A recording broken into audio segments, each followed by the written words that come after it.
This is Morning Juice. Sports, insight, and great storytelling. Starring Bobby Carpenter and Jeff Tito Thitoff. It's time to attack and dominate. To quote the great Jose Canseco, Bobby, let's get juiced. We're here on a Wednesday. Did you read his book?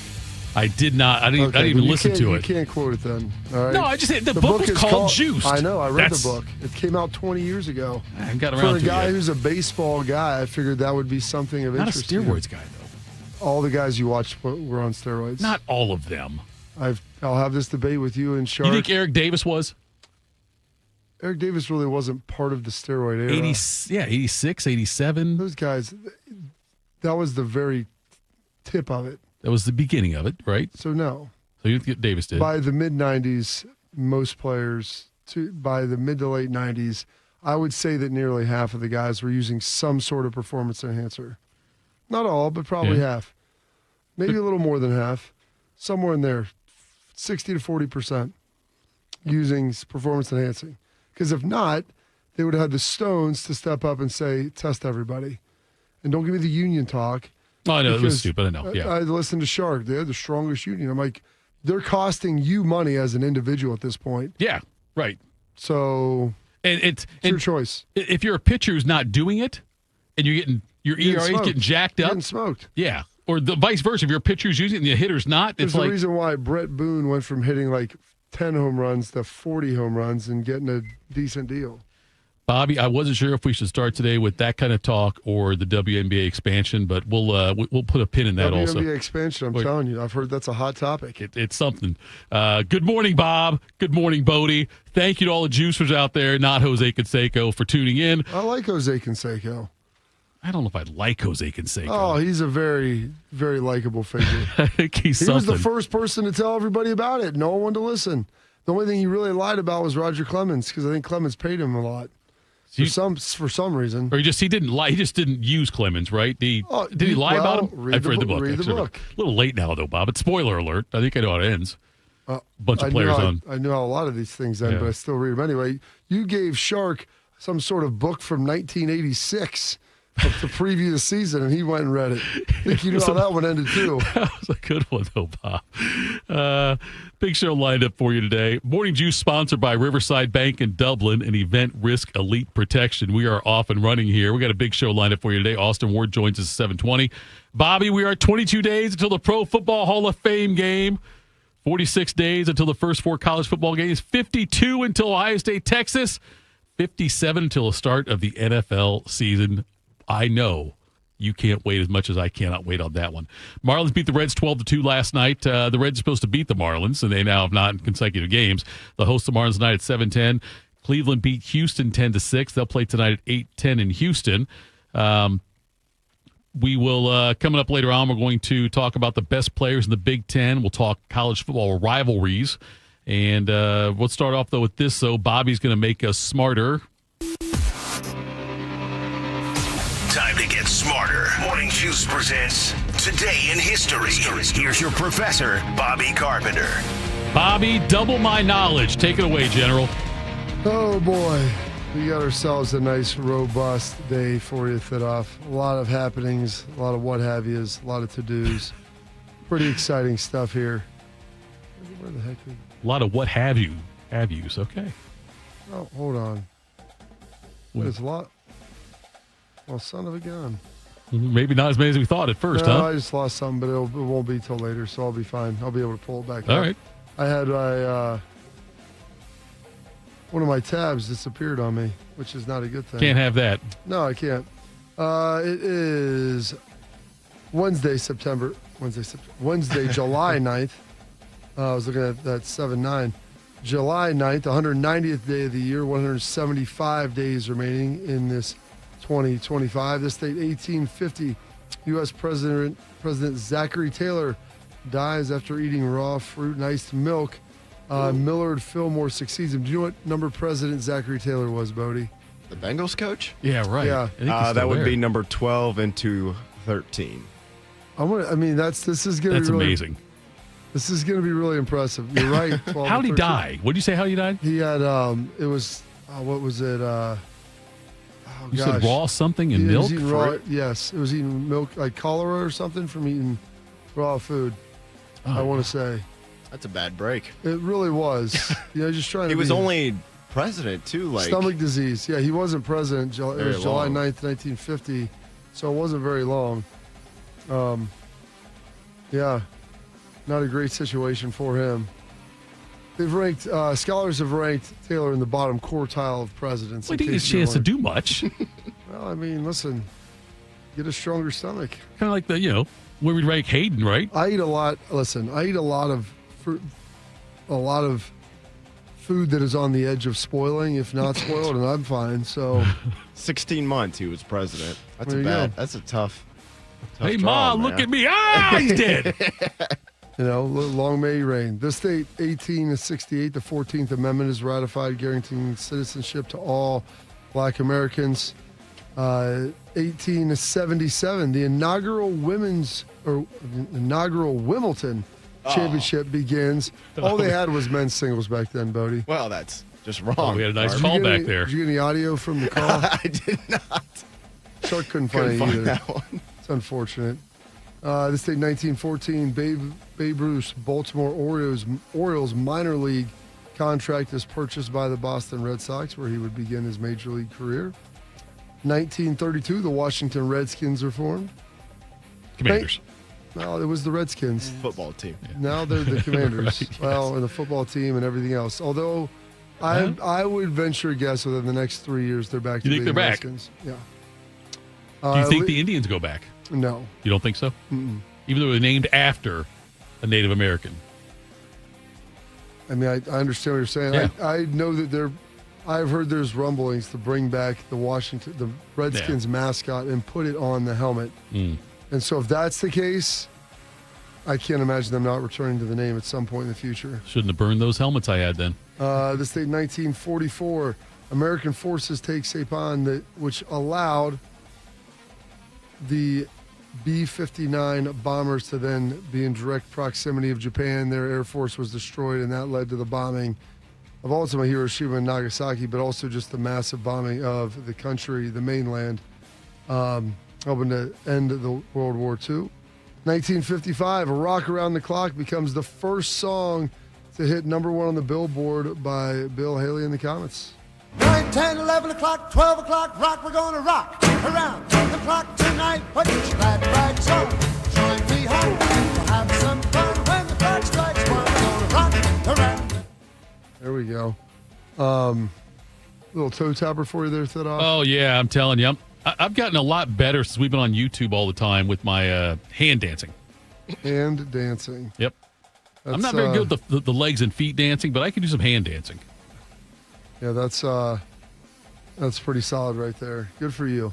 They have a hand dance. I'll ask Heather to that. This state, 1966, Jack Nicklaus wins the British Open. I'm not sure if that was his first. Maybe was that his first British Open? I think it was his first in '66, wasn't it? I don't think it was his. Yeah, I think it was his first in '66. I don't think he. I know that there was Tony. I'll look it up, Bobby. Keep going. I'll figure it out. Dig that up for me. Yeah, I will do. Make yourself useful. I'll try. This state, 1968, the Beatles release Obladi Oblada.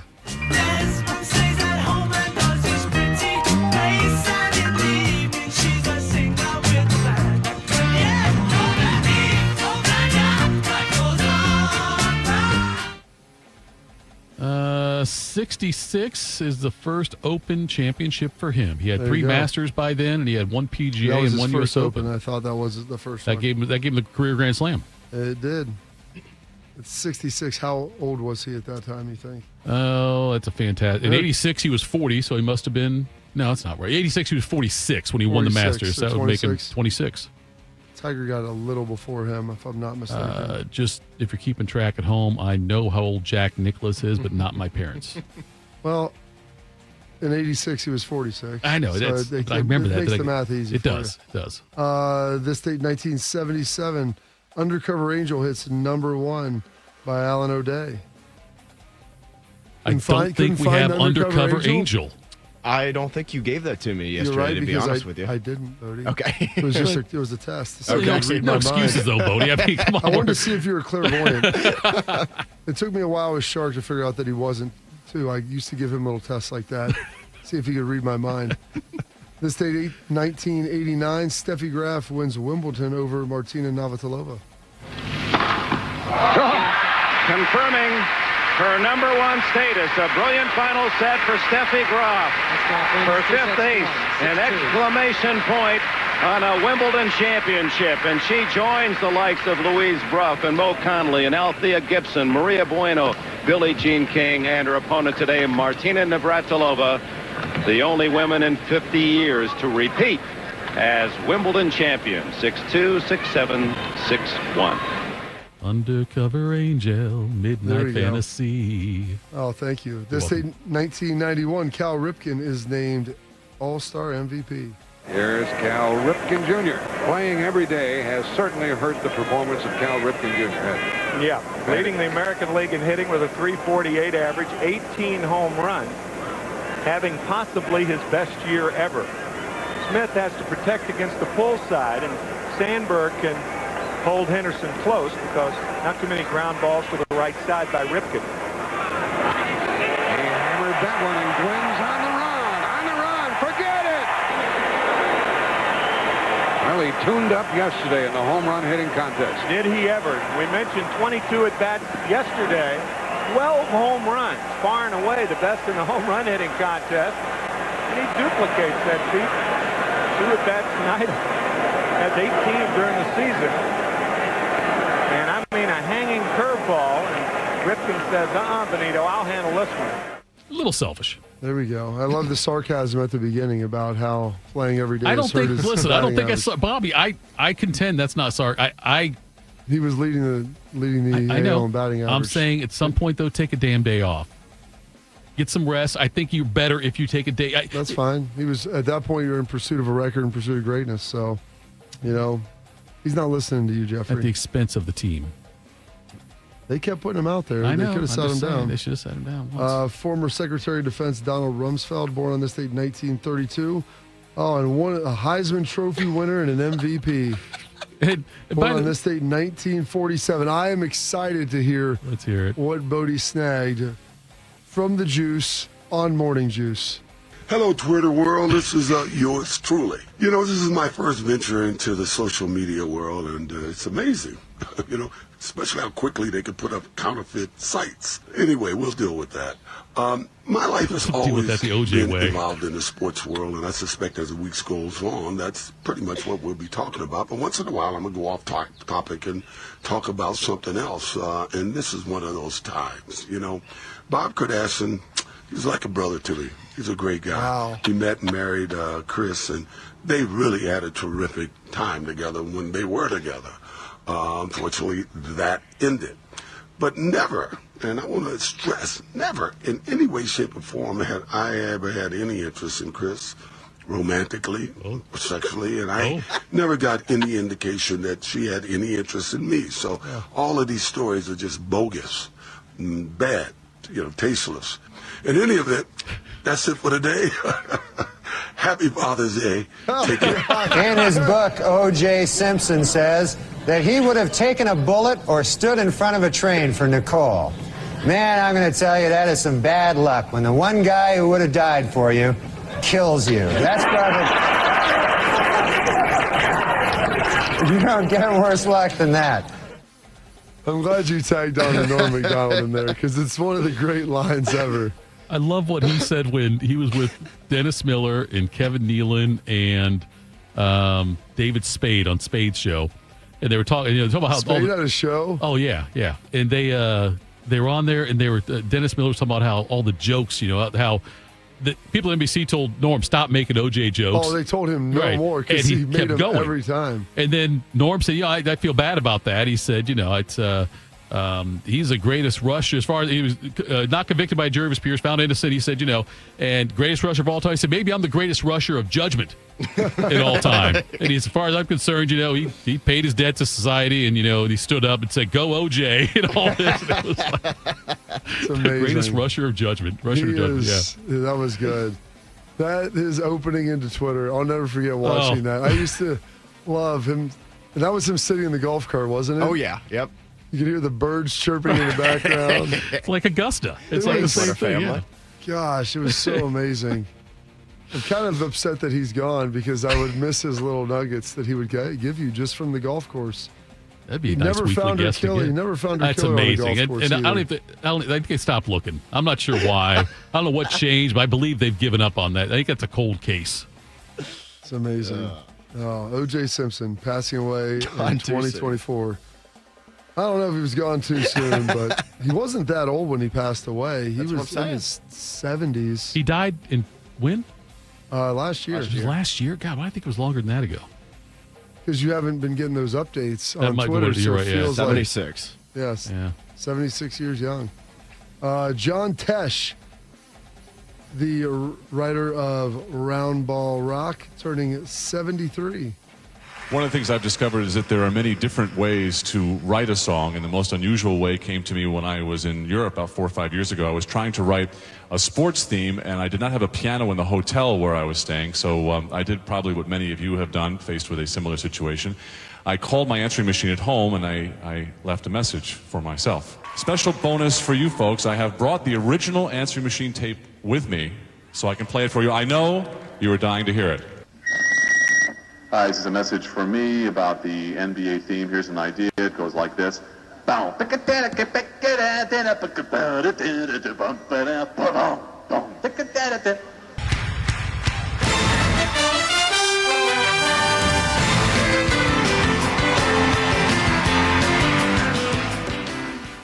mean, it's really one of the iconic intros. Oh, yeah. That's when you knew it was ready to go. And I love that he actually still has his recording of that. Him making it sound like he's doing some softcore horn work right there. I love that he said, though, in his message, hey, this is me. Well, yeah, like, just you in would know it. case. How about, does anybody else ever call your answer machine and leave music, voice music, like that kind of no thing? idea. You still make sure you attribute it to the right person. Yeah. It's all in play there for you, Thitoff. I got you. promise you that. It's like sending an email to yourself and saying, hey, it's me. I send emails to myself. You say, hi, it's Sometimes Bobby? from the future. You say, hi, it's Bobby? Just want to remind myself? Yeah. No, you don't. Hey, it's me. Hello, This is what's it's going to me. happen. Yes. I got you. Tom Hanks. Excited to see your poll. You're turning 69 today. This is probably one of the longer Today in History cuts we've ever had, but it was Tom Hanks, so here we go. Hey, Buzz! You're flying! This isn't flying, this is falling with style. To infinity and beyond! How did you know I wouldn't look in your wallet? The same reason the Yankees always win. Nobody can keep their eyes off the pinstripes. The Yankees win because they have Mickey Mantle. No one ever bets on the uniform. A few months later, they invited me and the ping pong team to visit the White House. Overrated. So I went again, and I met the President of the United States again. On the day of my judgment, when I stand before God, and he asks me, why did I kill one of his true miracles? What am I going to say? Wilson, where are you? Wilson! Wilson! I'm a school teacher. Oh, Band of I Brothers. teach English composition. Ryan. Yeah. This little town called Abley, Pennsylvania. The last 11 years, I've been at Thomas Alva Edison High School. I was a coach of the baseball team in the springtime. Back home, and I tell people what I do for a living, and they think, well, now that figures. But over here, it's a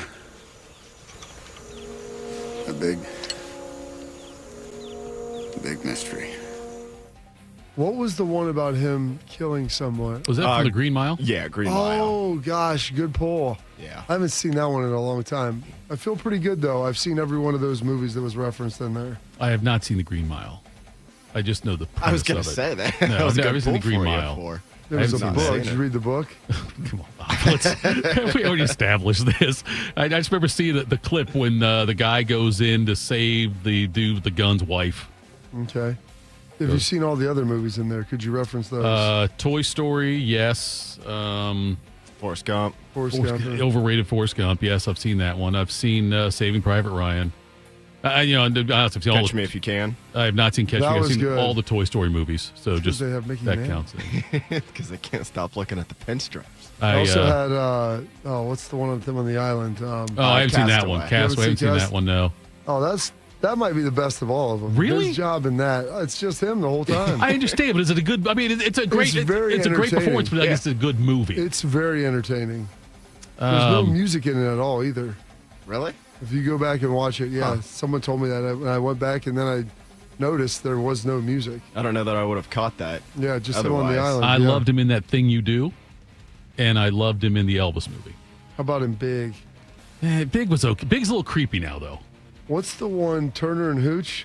Oh, yeah. So they try to make him a sex symbol. I saw Turner and Hooch. That's when they tried to kind of turn. Rothman's contention was he would have been the best stock to buy in the 80s. Yeah. Because you get all these other guys, all big time. And then he goes on to have a 30-year career after that. Unbelievable catalog, so diverse. But he had like nothing special in the 80s about him. Bosom Buddies. Bosom Buddies. Did you ever see that TV show? That's where he got to start. He was on a TV show. It was a sitcom. Oh. He and Peter, I can't remember Peter's last name. Cetera? No, it wasn't Peter Cetera, but they were, they maybe moved into, they had to find a place to live, and the only vacancy in town Frampton. was an all-women hotel, so they were in drag.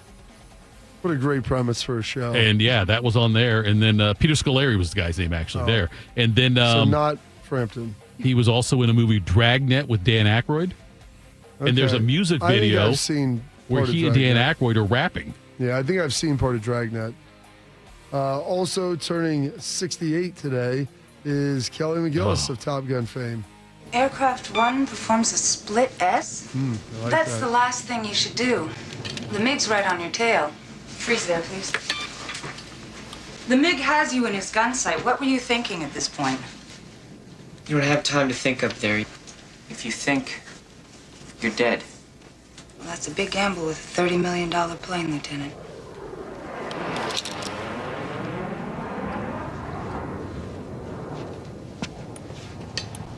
Unfortunately, the gamble worked. The MiG never got a clean shot. Maverick makes an aggressive vertical move here, comes over the top, and he defeats the bandit with a missile shot. The encounter was a victory, but I think that we've shown it as an example of what not to do. She did not age well. No, she didn't. But she was great in that movie. She was really good in that movie. Usually yes. when I see something, I go right after it. Right. Yes. It's a great line. Crashed and burned, Mav. Slider. You stink. Right. After she walks by, she slides him her number. It's great. Courtney Love. I was gonna have you get some stuff from her, but it may have been too much. Have you ever seen The People versus Larry Flint? No. Have you seen that, Bodie? No. If you want to see some of the best of Woody Harrelson and his catalog and Courtney Love, do you know who Larry Flint is? Not off the top of my head. He's the founder of Hustler. From Cincinnati, right? Okay. I think you might be correct in saying that. And it's a biopic of him. And Courtney Love, this is after Kurt Cobain had died a couple of years. She plays an awesome, cracked out tramp in that, which I think was just her being herself. Yeah, not much of a stretch there for her. It was pretty great. And then Kentucky coach Mark Stoops turning 58 today as well. Some holidays and observances. It's Fashion Day. It is National No Bra Day, so a big day for you, Thitoff. Favorite day to go for a walk. National Sugar Cookie Day, and those are your historical events, your birthdays, your passings, your holidays, observances for this date. Wednesday, July 9th, 190th day of the year, and 175 remaining in this 2025. Well done, General, other than the fact you mentioned 3 different months in the one day of this day in history. But I got them peppered on both. Well, I skipped August. I got a September. Right. It's 7-9. In my brain, I was giving you 9-7 already. So Gotcha. Let's see here. Coming up next, how many of the best 25 players in the Big Ten this fall are in the Scarlet and Gray? We'll do that. Morning Juice. My son Ian was diagnosed with a brain tumor at the age of 16 months. The outlook was pretty rough. I mean, it was, we had no hope until St. Jude rescued us. I mean, they saved him. To this date, we are 12 years into this journey, and from day one, we've never once seen a bill. It gave us the peace of mind to know that we're there with our son, and we're gonna beat cancer together. Now, he is doing really, really well. He's alive because of what St. Jude has done. He's here because of the doctors who came before, their blood, their sweat, their tears, the knowledge accumulated and shared, with everyone else around the world. This is how we get rid of this, how we help kids beat cancer all over. It's the future. Together, we will make cures possible for every child everywhere. Learn more at stjude.org. Around the world, Children International and friends like you are giving children in poverty a chance to grow and thrive, to be healthy, to succeed in school, and achieve great things. How do we do it? In the best way possible, by helping ensure access to healthcare, nutrition, and educational opportunities. And most importantly, by empowering youths and their families to get out of poverty and into employment through life skills, computer, and job training. The very tools they need to break the cycle of poverty and build futures full of promise. Because every child deserves a chance to realize their full and best potential. Learn more about how Children International is empowering children and families by going to children.org today. That's children.org. Hey there, Jane Lynch here. You want to hear something funny? Too bad. You want to hear something uplifting that will inspire you? Good. Because today, I want to talk to you about Direct Relief, a humanitarian organization that does seriously good work when it counts. Fires, hurricanes, earthquakes. When disaster strikes, Direct Relief immediately shows up with medicines, medical supplies, and everything doctors and nurses need to save lives. Let's ship her out! Every day across the United States and around the world, they're making an enormous difference. If someone needs help, Direct Relief helps. No politics, no red tape. Hey, what you doing over there? Oh, I'm packing insulin for kids with diabetes. See, every box here is literally a lifeline for someone in critical need. So check them out at directrelief.org. You might just bring a smile to someone's face. Tito invited the new Russian family who moved in down the street to watch Rocky IV. It did not go well. I must break you. This is Morning Juice. Morning Juice. Tito, Bobby, Bodie, all you juicers out there in the chat. Much love to you all. Bobby, the Athletics, Manny Navarro, because we are in list season, had a list of... Well, he was also the one that sat down with Jeremiah Smith. Oh, you're right, he was, yeah. He was the one that did the interview where Jeremiah Smith was talking about beating Michigan the next 2 years. He did his, which, again, maybe 3 years, Jeremiah. If you're not right after the NFL after 2 more years, you may want to stick around for another year if you want to improve your stock. He did the top 25, a list of the top 25 players in the Big Ten this season. 4 of the top 11 are from Ohio State. Jeremiah Smith was 1, obviously. Caleb Downs, 2. Checking in at number 7 is Sonny Styles. And then number 11 is Max Clare, the tight end who transferred in from Purdue. No one else. He actually went 35 deep. No other Buckeyes in the top 35 there. And I was thinking about this, Bob. Okay. Thitoff's thoughts. Yeah, this isn't a Fitbit. This isn't a golf cart it's a take. Thitoff thought. We have Tito's takes, a Fitbit, and Thitoff's thoughts. I think we've got to get sales on that because I think that could be a sponsored thing. Oh, that definitely. With Fitbits. Like maybe Tim Hortons wants to get involved in that. Sure, there you go. Tim Bits and Fitbits. That's pretty good, Tito. I think I don't know if you just came up with that off the top of your head. I did. I was thinking about, I think that's pretty good. I think that's got legs, Bob. Anyway, if Ohio State repeats as national champs this year, and this is going to be a reach, Bob, to ask you this opinion.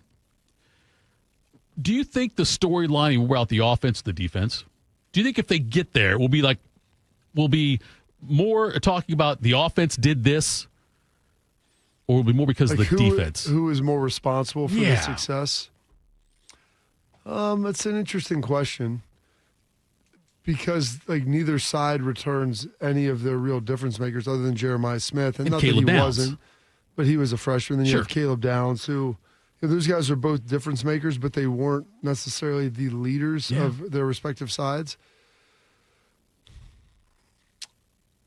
I have a tendency to believe that it'll probably be more a story about the offense just because it's a new quarterback you're breaking in.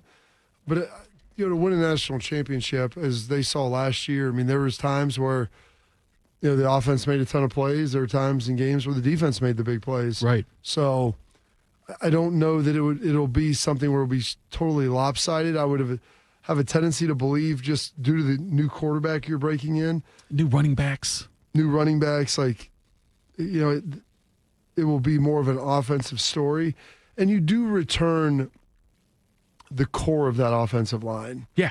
Which is what's really key. And so while you're patching in some new running backs and another receiver and a new quarterback, you have the engine of that offense. Whereas defensively, you're replacing a whole new defensive line. Mm-hmm.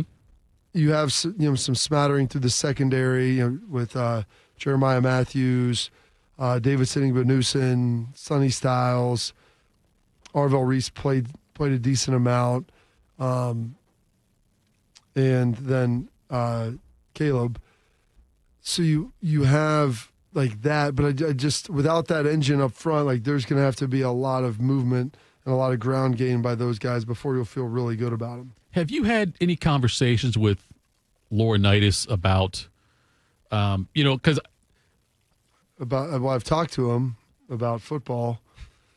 So about the challenge, because he's still, early on in this role that he's got now. It's not like he's been doing this. He hasn't been in this role for 10 years. Now you got to make your money. You got to coach guys who haven't played much. Has he talked about that? Not struggle, but that process for him?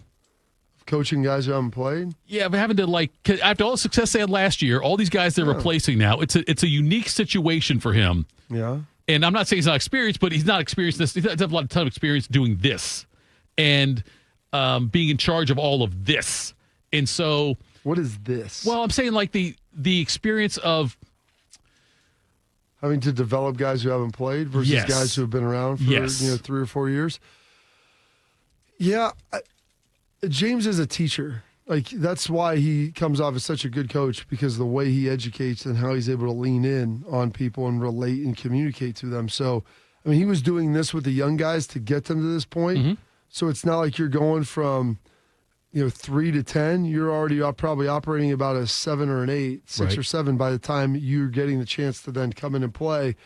And it's just now tuning up and getting them experience and reps. So I joked with Vic after we graduated, and ironically, James was part of the other side of that, where, I mean, you had AJ Schleggs and I who had all played 3+ years in college football, as significant time. I kind of started about halfway through my sophomore year, AJ's whole sophomore year. Schleggs started it for 2 years at Air Force and then 2 years here. I'm like, you have guys who have played a lot of football, who've seen a lot of things. I go, now you're going to go get a chance to earn your money with James and Marcus and these slaps. And knowing that they were very talented and conscientious guys, but they just hadn't seen nearly as much. But I think coaches relish in the challenge of having a blank slate and trying to bestow their wisdom onto you and to get you to that point where then you're able to operate on your own. And so Fick did that, and I think that there's kind of the same thing with James, that same feeling there that, hey, I had Cody before, and he helped Cody a lot to tune him up. Right. And maybe giving some nuggets to the guys prior with Tommy and Steele. But during this time, he's been working to develop Arvell the last couple of years. And so that he could play last year when called upon, and now he can go in there and be one of the guys. Same thing with Peyton Pierce, working on those guys to where, when you're ready to go jump off the diving board, you're already at the top of the ladder. You don't need to make this huge ascension. It's not this huge transformation. Just go and continue to do what you've been doing, just at a higher level. I read an interesting piece in ESPN probably a week ago or so. They had like a thing on ESPN about the I don't want to say most, I don't care if it was the most surprising players or breakout players, one for each team in NFL camps. And Cody Simon was one they listed for Arizona. Yeah, and told how much he's been impressing and how he's been impressing the coaching staff and his work ethic and everything. And I root for that guy, man. I tell you, I hope he has a. Cody's incredibly smart, very diligent kid. Like he was a huge asset to here at Ohio State, and like a lot of people, a lot of the scouts kept asking the question, well, why didn't he play earlier? I'm like, do you like his film? Yeah. Do you like him as a person? Yeah. Are his numbers good enough? Sure. Then what does that matter? Right. Yeah. Like there are other guys that are playing, and like it's just how everybody has their own journey and their own path. I know you've been, a close watcher of Sonny Styles from back in his high school days, and I'm curious your expectations of him coming to Ohio State and where he's at now. Not only like position-wise, just skill-wise, though. Has he exceeded your expectations, or is this about where you thought Sonny Styles will be at this point? Well, I think, number one, it's really tough to exceed expectations when they were as high as they were for Sonny. Sure. He's a kid that reclassed, came in here, 5-star. His dad played. He's got a family history of all of these things. So, it's there were sky-high expectations for him, and I think he has met those. Now, he could exceed them this year. I think if he goes and has an All-American caliber season and propels himself into being a top first-roundish draft pick in the NFL. But what he's come in here, played safety, started that, transitioned to linebacker. He's incredibly smart. He's going to be one of the lead communicators on this defense. And now he gets a chance to continue to be productive. But he's so smart. Last year, people were kind of questioning, is he productive enough? I'm like, the guy was playing all three linebacker positions, which it was almost unfair to ask him to do that in his first year as a starter because, he wasn't skilled in playing linebacker. That was his first year playing that position. So to ask him to do all that, it almost was unfair. But James was like, he's the only guy that can physically do it, and he's bright enough to be able to learn it all. Right. And so once they were able to kind of settle him in week 3 and week 4 of just playing the same position, did it for 4 or 5 weeks, then you saw a guy who became very productive. Now, this year, it's easier to move him around because he has a better feel and understanding for the position. But just asking him to do so much early just because he could mentally handle it and physically had the attributes to do it is really tough. And so he's met the expectations that I had and probably other people, maybe. I don't know. But, he's a really good player, and I expected him to be really good. Now, being great and, being a first-team All-American picture-on-the-wall guy, that's tough. And he has a year to do that. So, he still has time to probably to roll that out and continue to meet and exceed him. Rolling through, all the different linebacker positions, that part's fascinating to me because, obviously I didn't grow up playing the game, but a lot of people, biggest exposure maybe to football strategy might have been video games.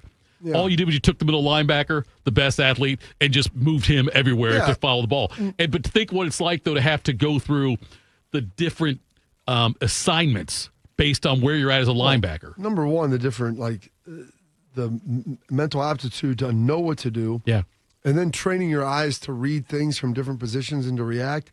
And then the third part is the physical ability to even do it. And so people saw how big he was last year and let's get him on the edge and have him rush. I'm like, this dude played defensive back his whole career. Right. He's played linebacker for a spring. And now you're saying, well, let's get him up there and get him on the line of scrimmage. Like that, we're jumping a lot of skill sets here. Yeah. And it takes time to master your craft with each one of those because it's very different. It's wholly unique being 12 yards off the ball to 5 yards off the ball to being on the line of scrimmage and things happening right in front of you. It doesn't mean he can't physically do it, and it doesn't mean he can't get good enough to do it, but it just takes time. And there's a finite amount of hours in the day that they're trying to teach him to play off the ball linebacker, and they're like, well, let's get him to rush because he has the physical ability to do that. Well, that's great, but it takes, and just because he knows what to do and he can learn it, mastering it and developing your technique at doing it is a whole nother deal. And that's something that now, this year, you had some spring to learn into it, learn it. We can work on it in the off season. So, he can build out that skill set in that toolbox. It's, and I got to believe, Bob, that's when you're recruiting players, if you can show somebody who is of similar build to Sonny and plays defensive back or whatever, and you can show them. There aren't many guys. Well, like no, I'm saying somebody who's like who may have aspirations. There's one guy that they have coming in that could be like that, and so he's on the Sonny Styles probably track, but. But if someone has an aspiration, though, to maybe someday change to that position, if that's like, and they're getting transition. I wasn't going to say transition. That's probably a better word. If they wanted to, you got to articulate and paint the picture for them. That's what I'm trying to do now, Bob. But I gotta believe that is a nice selling point if you're recruiting somebody, because you can show, look, we took this guy. And now he's doing this also. And now you've got a guy like Sonny Styles who's a hell of a defensive back and a hell of a linebacker. Yeah. And it just makes it more marketable. So I would think that when you're talking to recruits, though, you can point to this is the tape. Let's show you this. If you're an oversized defensive back, and like you've kind of the problem is most people, and even Sonny, they're like, you don't play in safety. I'm like, dude, you were 220 as a 18-year-old. You are not going to play safety the rest of your life. Maybe 25 years ago when you had safeties like Sean Taylor, but they just don't have guys that big. They make those guys linebackers now. It's just more valuable to do that. So, yes, now you have a template that you can show people how you successfully transitioned someone from one role to another. It's a metamorphosis. Metamorphosis better than – I think we should metamorphosis. I think we'll use that word. You could cut a syllable off of it. Metamorphosis. It's a metamorphosis. Well, metamorphosis. Yes. Metamorphosis. Metamorphosis isn't a word? It's metamorphosis. Metamorphosis. Dude, you're dude, look, you guys disadvantageous. I already showed you and Shark that one. I think metamorphosis is a word. Metamorphosis. Like you're cutting off the last IS. Meta, M-E-T-A, more, M-O-R, P-H-O-S, phosis. Metamorphosis. Origin of the word, please. Thanks so much, Bob. Now I know. I've been saying it wrong. So biological processes where an animal's body structure undergoes a significant and often abrupt change during development, typically involving cell growth and differentiation. Can you use it in a sentence, please? Tito's been saying metamorphosis is wrong. All right, stick around, folks. Quick hitters next. We ask parents who adopted teens to share their journey. Nathan has taught me to embrace the moment. Age-wise, I'm in my late 60s. I'm old enough to be his grandfather. Will he be embarrassed to acknowledge me as his dad? I think the most important thing we can do is let them know that they're safe, that they're valued and cared for and loved, and that they're important. I knew I wanted to be adopted by him because of how he taught me to be the person who I am today. And it's coming from a dad that didn't expect to become a dad, and I feel very proud to be his son. That was what he needed, and he was what I needed. Every day is full of new opportunities. That's what it's been about, realizing the simple things that it takes to make such a huge difference in these kids' lives. Learn about adopting a teen from foster care at adoptuskids.org. Brought to you by Adopt U.S. Kids, the U.S. Department of Health and Human Services, and the Ad Council. I'm Shanola Hampton. Every day, millions of people face hunger.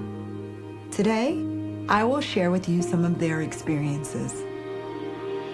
I'm stuck between paying for medications or paying for food. John from Maine. After paying my bills, I can buy groceries. It's sad to say, food comes last. Alice from Oregon. I thought pantries were for less fortunate people, but anybody could be less fortunate in a day or even a second. Claire from Virginia. The Feeding America network of food banks helps provide over 6 billion meals to people in need each year. No one should have to worry where their next meal will come from. Together, we can end hunger. Learn more at feedingamerica.org.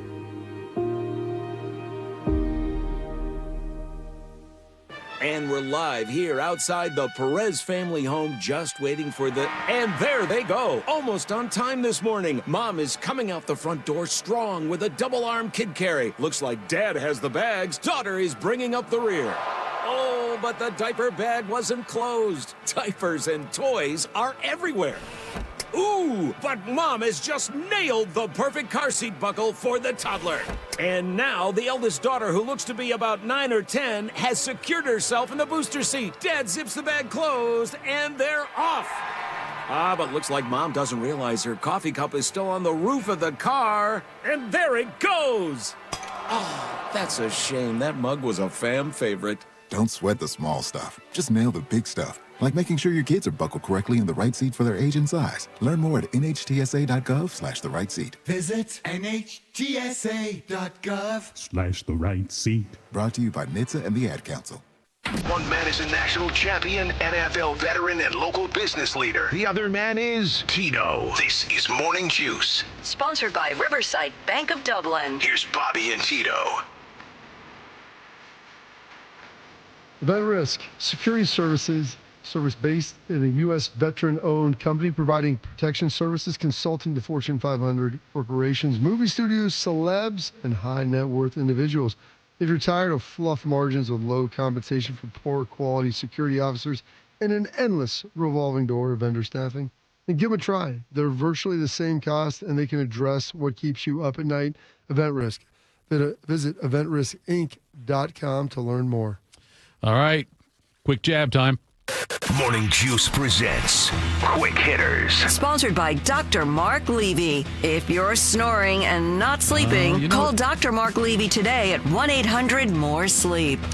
Good morning, Buddy Wells. Good morning, guys. Happy Wednesday. Happy Coaster Bob Day to those who celebrate. Happy First Friday to those who celebrate that. We will start with a story that I didn't know existed until Tito put it into the prep sheet here, and I thought, wow, this is a pretty crazy story. The Court of Arbitration of Sport, which is the CAS, has cleared French Olympic fencer Yassora Thibis of an anti-doping rule violation. I have no idea if I said that name right, but we'll keep rolling here. No one's going to challenge it. Rule violation after judges accepted the contamination was due to kissing her former partner.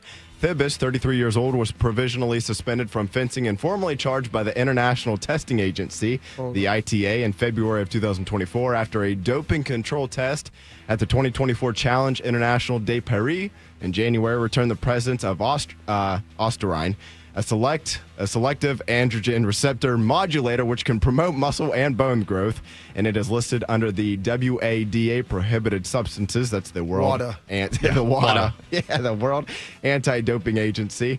Following an in-person hearing at headquarters in Switzerland in March, the CAS they issued a verdict Monday saying its judges accepted Thibis's contamination was due to kissing her then partner over a period of 9 days who had been consuming the drug without her knowledge.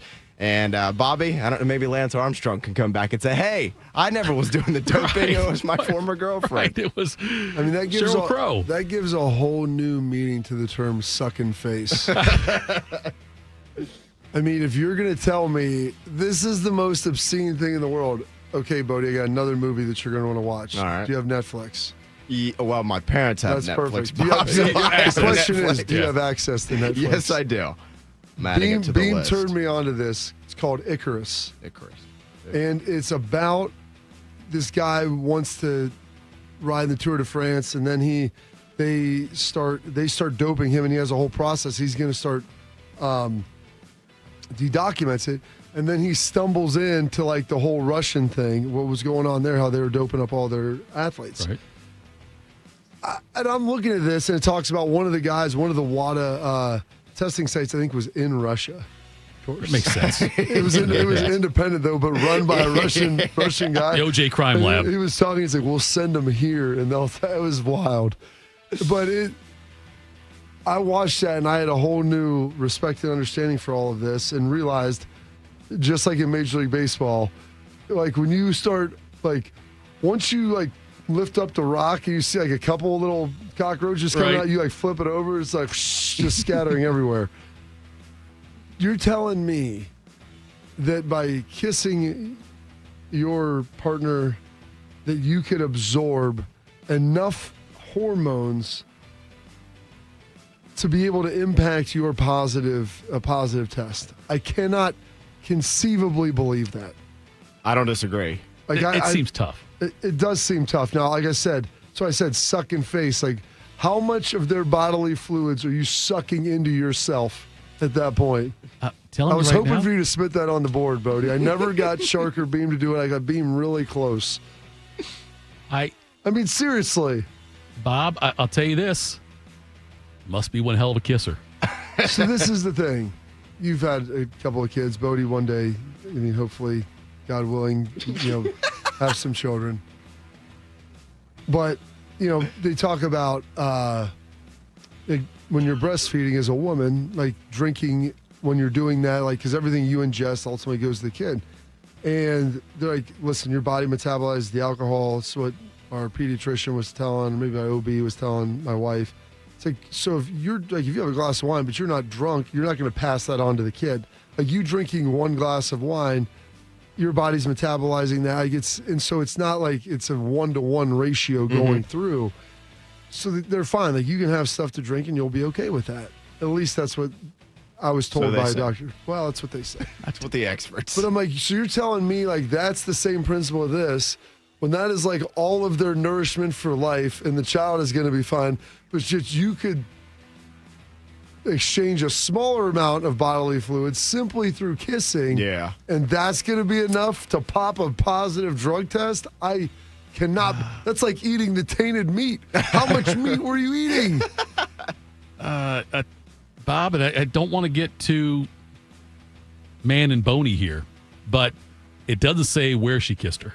That's what I said. Yeah, I used the term bodily fluids. I know. For a I'm just reason. They did. It does not specify in the story. Just to be fair, specificity is yes. key. It doesn't really say. But how much of that are where. you ingesting? That goes back to the second part. Yeah, that's fair. Let's just move on before I'm just looking to find what's next, Bode. Hard pivot out of that into Yes. the NFL. On March 13th of last year, Kirk Cousins left the Vikings after 6 years in Minnesota. He signed a 4-year, $180 million deal with the Atlanta Falcons. Then just a little over a month later, Atlanta used the 8th overall pick on quarterback Michael Penix out of Washington. In the first episode of Netflix's Quarterback Show, Kirk Cousins opened up about the situation, saying he felt a little bit misled. He also said, quote, certainly if I had the information around free agency, it certainly would have affected my decision. I had no reason to leave Minnesota with how much we loved it there and if both teams are going to be drafting a quarterback high. But I've also learned in 12 years in this league that you are not entitled to anything. You are not entitled to the answers, Lieutenant Caffey. It's all about being able to earn your spot and prove yourself. Tito, I think it's easy to see where Cousins is coming from. And frankly, I still don't really know why Atlanta wanted to sign him if they thought they were going to draft a quarterback a month later in the top 10. Yeah, I feel like if I'm Cousins, I'd be upset. Or I'd be as upset as somebody with getting $100 million guaranteed could be. Oh, exactly. And he talked about that. I mean, they paid him, they guaranteed. And here's why they did it, Bodie, because you have no idea how the draft's going to go. And as we saw with the Raiders, they didn't end up signing anybody. And then they also didn't get anybody in the draft because everybody went ahead. So then it's like, well, just going to roll this out here this year. And, Antonio Pierce is probably looking like, dude, you're going to judge my last year on my only year of not having a quarterback. We have nothing. Right. Nothing. And that's why you end up doing O'Connell, that. I mean. Yeah, exactly. Right. Rolling that out there. Was Nate Peterman there too? Might have been. Minshew was Minshew. But Bob, I don't. There for a minute. We didn't expect. We expected Penix to be available in the Falcons' pick, didn't we? Like when that draft was going on, they all went in the top 12. Right. Penix went 8? Is that where he went? I believe 10? so. Was it yeah. 8? I think it was 8. Okay. And then McCarthy Why? was. There's someone. One of the 12. other teams could have taken him above him. I know. I didn't think that. I wasn't. We didn't think like. There's you could run a million scenarios in this off, and they're like, well, the Patriots liked what's his name, and the Drake May, yes, Washington liked Jaden Daniels, you had Caleb Williams, allegedly, right? Because there was talk that it was going to be that there were some of those things were going to switch around. Like nobody really knows. Everybody thinks they know, but maybe if you're Atlanta, you liked Michael Penix. And maybe Drake May. And if neither of those guys are available, and you're like, well, Drake May's probably going to go, and there's a chance Penix could go. Right. And we can't be left without a quarterback. So you sign him. And then you realize, like, hey, we'll pay. We've had Brewer on and talked about this, and that's why they were willing to pay the extra 10 or 15 million this year to keep him around. He may not like it. They've already paid him 100. We'll pay him 115 or 120. Pay the freight just in case something happens to Penix. It just seems to me, Bob, like it was that if the Falcons were that much in love with Penix before the draft, I would think save the $100 million and spend some draft capital, move up to where you can get that's him. where I think in that you're misguided. I think the draft capital to them was more valuable than the $100 million. Yeah, because they can push that out. It's $30 million a year over 3 years. And so if you're starting Penix, you're playing a cheap player anyway. Right. And then you've got your quarterback that you've got Cousins there. You've already paid him. It's Arthur Blank's money, and he says go ahead and do it. Yeah. Like the Bengals would never do that because they wouldn't want to spend money on a guy that's not playing. No. But if you have an owner like that, that's the difference. But if I'm Cousins, though, I understand why he'd be upset and why if he would have known they were going to consider drafting a quarterback, then I think he knew they were considering it. I don't think he realized that they were going to take one that high Okay. in the first round. Yep. All right. College football here. There's been much debate about what the next iteration of the college football playoff will be and should be in the 16-team format. But one man who has zero doubts about what he wants it to be is Big 12 Commissioner Brett Yormark. In day one of the conference media days yesterday, Yormark doubled down on wanting the 5+11 format. That would be the 5 conference champs and then 11 at-large bids. Here's what he had to say, quote, 5+11 is fair. We want to earn it on the field. It might not be the best solution today for the Big 12, but long-term, knowing the progress we're making, the investments we're making, it's the right format for us, and I'm doubling down today on 5+11. Bobby, do you think it makes sense for the Big 12 Commissioner Brett Yormark to want the 5+11 format? So he probably talked to his ADs and said, listen, we could guarantee 2, but do you want to be pigeonholed as just a 2-bid league? Like champion +1, or do you want to have the opportunity to maybe get 3 in there? And I think last year showing the diversity of the Big 12 Oklahoma State was picked to finish first and they were last. Arizona State was picked to finish last and they were first. That's why they're not doing the media poll this year. 100%. Like, right, yeah. Which is the most, it's the babiest thing ever because, listen, that's fine. I think that's, if Arizona State would have got smoked by Texas, then I would say that's an issue. They were a bad call away from potentially winning that game. Yeah. So you could say whatever you want. Like, they've had some teams that were very, very good that looked the part. So, I like the fact that he's doing this because if not, you're basically just conceding the fact that you're an also-ran. If you asked Yormark, said you got 2 options. You can do that 4-4, 2-2, where you're guaranteed 2 spots. And granted, there's still an at-large berth out there too you can grab. You can still, so you can choose that, or it's just a straight 16, no guarantee anyone from your conference gets in. What do you think he would choose? If we told him there's no guarantee your conference champ gets in if they suck. I think he would say we'll take the straight 16. Think so? 16 spots. I know. Teams like, I wonder. Tell me how confident you really are, though. 100%. It's like, because if you get a team that goes that loses all 3 non-conference games, whatever, and then loses a couple games in conference, right? It ends up with like an 8-4 record. You might not be getting in. That's the best team that you have. Yeah, no, that's what I'm saying. That's what I'm saying.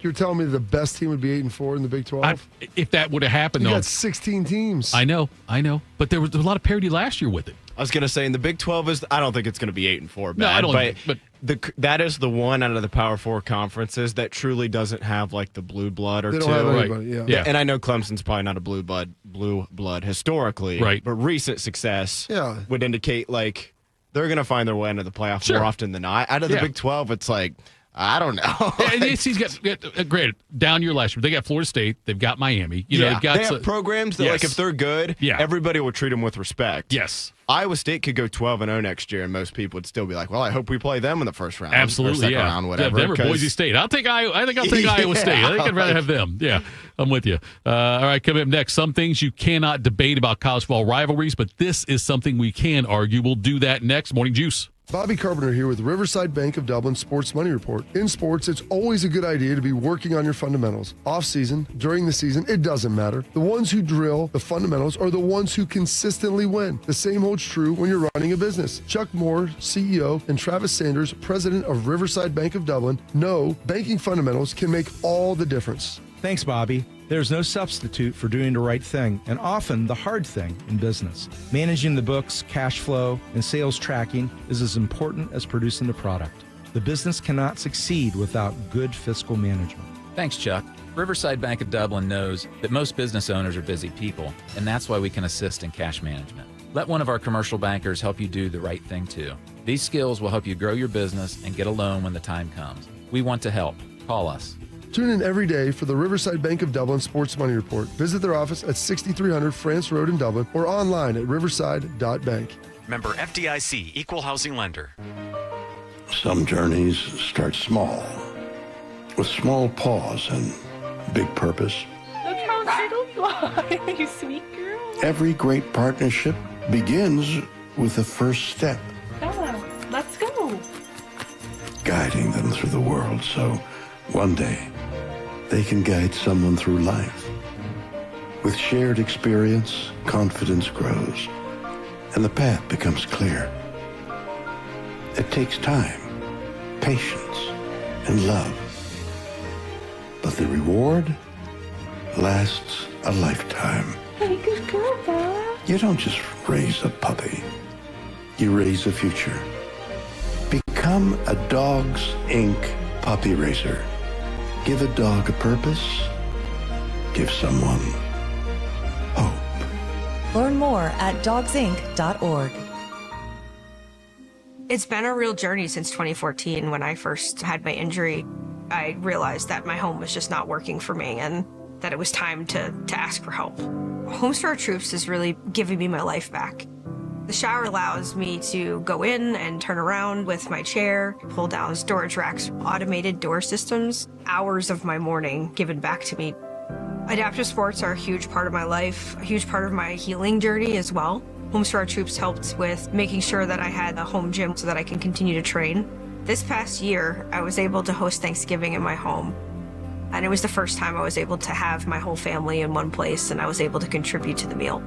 There are a lot more veterans in need and Homes for Our Troops is going to be there to help them too. Homes for Our Troops builds and donates specially adapted custom homes nationwide for severely injured post 9/11 veterans and enables them to rebuild their lives. Join our mission at hfotusa.org. Proud to be your go-to sports addiction. WBNS, WBNS FM, HD3 Columbus. The Fan 3, Ohio sports destination. Bobby is known as the General. Tito shops at Dollar General. This is Morning Juice. Morning Juice. Bobby, I saw this before we get into the rivalry talk.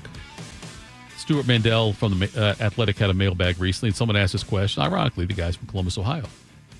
What if the ACC and the Big 12 made a trade? ACC gets Cincinnati, West Virginia, and UCF. Big 12 gets Stanford, Cal, and SMU. Who says no? Other than the fact it won't happen, that makes a lot of sense. What's interesting is I was on XM working with Rick Neuheisel, who, Rick's a West Coast guy, coached at Colorado, played and coached at UCLA, coached at Washington. And he is a believer that he thinks within 2 years, Stanford and Cal will join the newly comprised Pac-12, like recomprised Pac-12. Okay. Because they just didn't have a place to go at the time. Right. And, oh gosh, what was his, Notre Dame's old AD? Who was their previous AD before now? Swarbrick? Jack Swarbrick. Swarbrick basically found a landing spot and got the ACC to take Stanford, and then with that came Cal. But he goes, they're getting like a third of the TV payout. Right. And their desire to fly across country is not going to be there. He goes, after 2 years. He goes, so I think that the ACC will probably let them out. They're not making as much anyway, so their buyout can't be very big. Sure. They couldn't have given them a full buyout on that. And I bet they join this new Pac-12 that, has Texas State in it. And right. The Mountain West schools, right? San Jose State. They still got Oregon State and Washington State hanging Oregon out State. there. Every school except for Gonzaga has a state after it. So it's, nice. That whole deal. So I think that they'll go back there. Like SMU, they're a much more natural fit for the Big 12. But all those Big 12 schools in there that are part of the Southwest Conference They don't want them in there, do they? They were babies. They didn't want them in because, they cheated in the past. They took away their program. Yeah, right. And now I think they really don't want them in because of the money that they have, but you're seeing it at Texas Tech. They're getting the same thing over there. I mean, but SMU is probably the richest alumni base school in Texas, maybe outside of UT. Right. And they care a lot about football and success, and that's why they're like, we'll go to the ACC for free. You don't even have to pay us. Right, that's right, yeah. And you know what we're doing? We're playing in the ACC championship game our first year. Yep. And the CFP. They made the CFP. Playoff. You know, I mean, you could argue they're playing Penn State. They had a couple of really bad breaks that happened when they're trying to put drives together and different things. Their quarterback couldn't stop giving the ball away. That's the problem. They put a drive and then yes. But they had handled themselves fairly well in some other aspects. Like they were not a talent deficient team. And so that's what you're going to have to contend with. So I don't think the Big 12 would want to deal with them. I think it would be great because they have big brand recognition. They're in the city of Dallas. Then you have them in TCU. You can hype that up.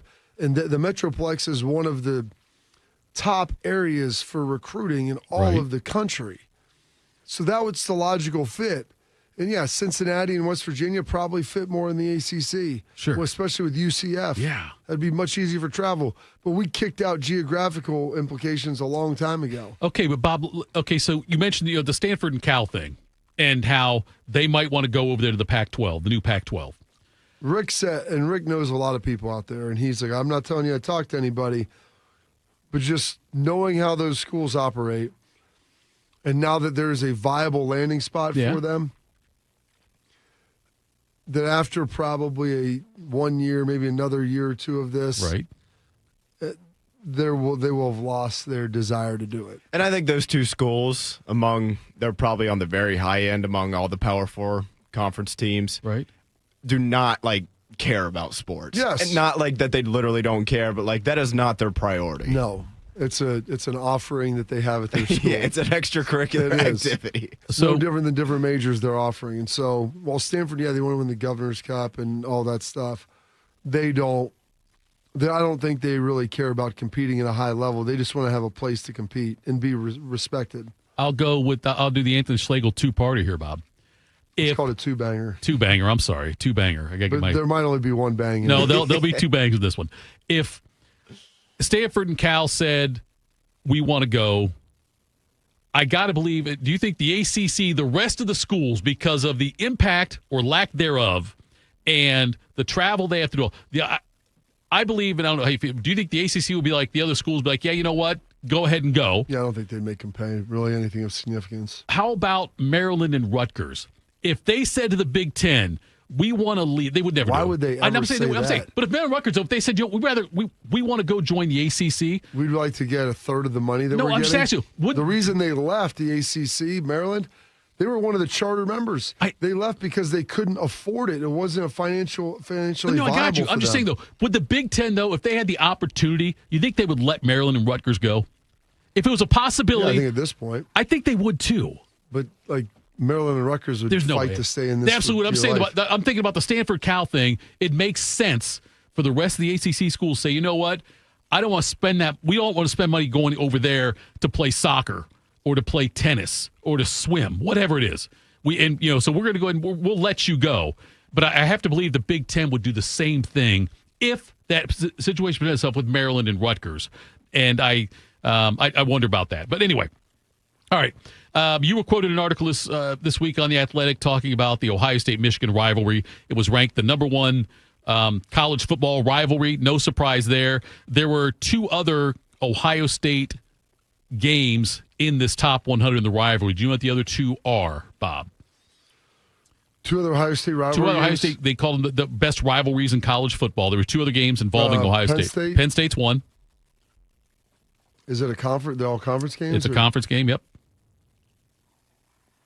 Ooh, that's a good question.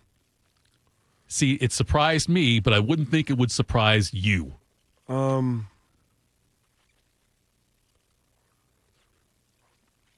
They've had battles with Wisconsin over the years, but that's kind of faded because they don't play them very much anymore. It's kind of a one-sided affair. But Penn State's been a one-sided affair, too. It's more one-sided.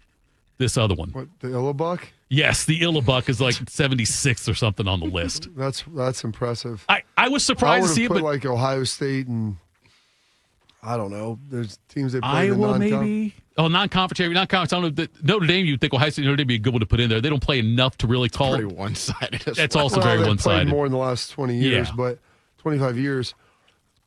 Ohio State, Wisconsin. If you go back through the late 90s through 2012-ish, 2013, there was some great games. Well, even in the mid 80s or the early 80s, Bob, there was like some. They weren't great games, but Wisconsin won a few in there. You know what I mean? Like they had a 9-3 win over Ohio State one year, I think, when Bob Atha kicked the only field goal for Ohio State in one of Earl Bruce's years. But yeah, I'm with you on that. I agree with that one. And then another thing they did on The Athletic was they ranked the top 25 rivalry names. Now, the game, which is what I think if we say the game, most college football fans would know it refers to Ohio State, Michigan. I don't know. Maybe because we're here, we're more prisoners of that moment. But they went through so it wasn't listed on there. The game was not listed as one of the best names, which I guess is kind of lame. But I was going through and learned some stuff about this, and there's some rivalries I'd never heard of before. And it would not surprise if you didn't know many of these either. But I'm curious. You and Bodie can both chime in on this one. Do you know who plays in the Brawl of the Wild? That's the first I've ever heard that phrase in my life. Yeah. Honestly. Montana State. Okay. Bo would have probably got that. Yeah, he would have. You know Bedlam. Yep. Oklahoma State. The Battle for the Bones. That doesn't happen anymore. Yeah, all right. The Battle for the Bones the is Battle for probably the Bones. It's a team consisting of two mascots with dogs. No, I don't think so. It's technically named because of its trophy. The trophy is a bronze rack of ribs. Oh. Okay, so I'm guessing something out west then. It's UAB in Memphis. Oh, okay. A bronze barbecue rack of ribs. All right. They call it two fantastic food cities that hold a barbecue contest leading into the matchup, which interesting to me as well. We know what the Iron Bowl is, the Holy War, the world's largest outdoor cocktail party. Deeper Than Hate. Two schools that were in the FCS and are now in the Sun Belt. Ooh. Deeper Than Hate. Is App State one of them? App State's one of them, and Georgia Southern's the other. Yeah. Farmageddon. Oh, that's I had to listen to Chops talk about all the time.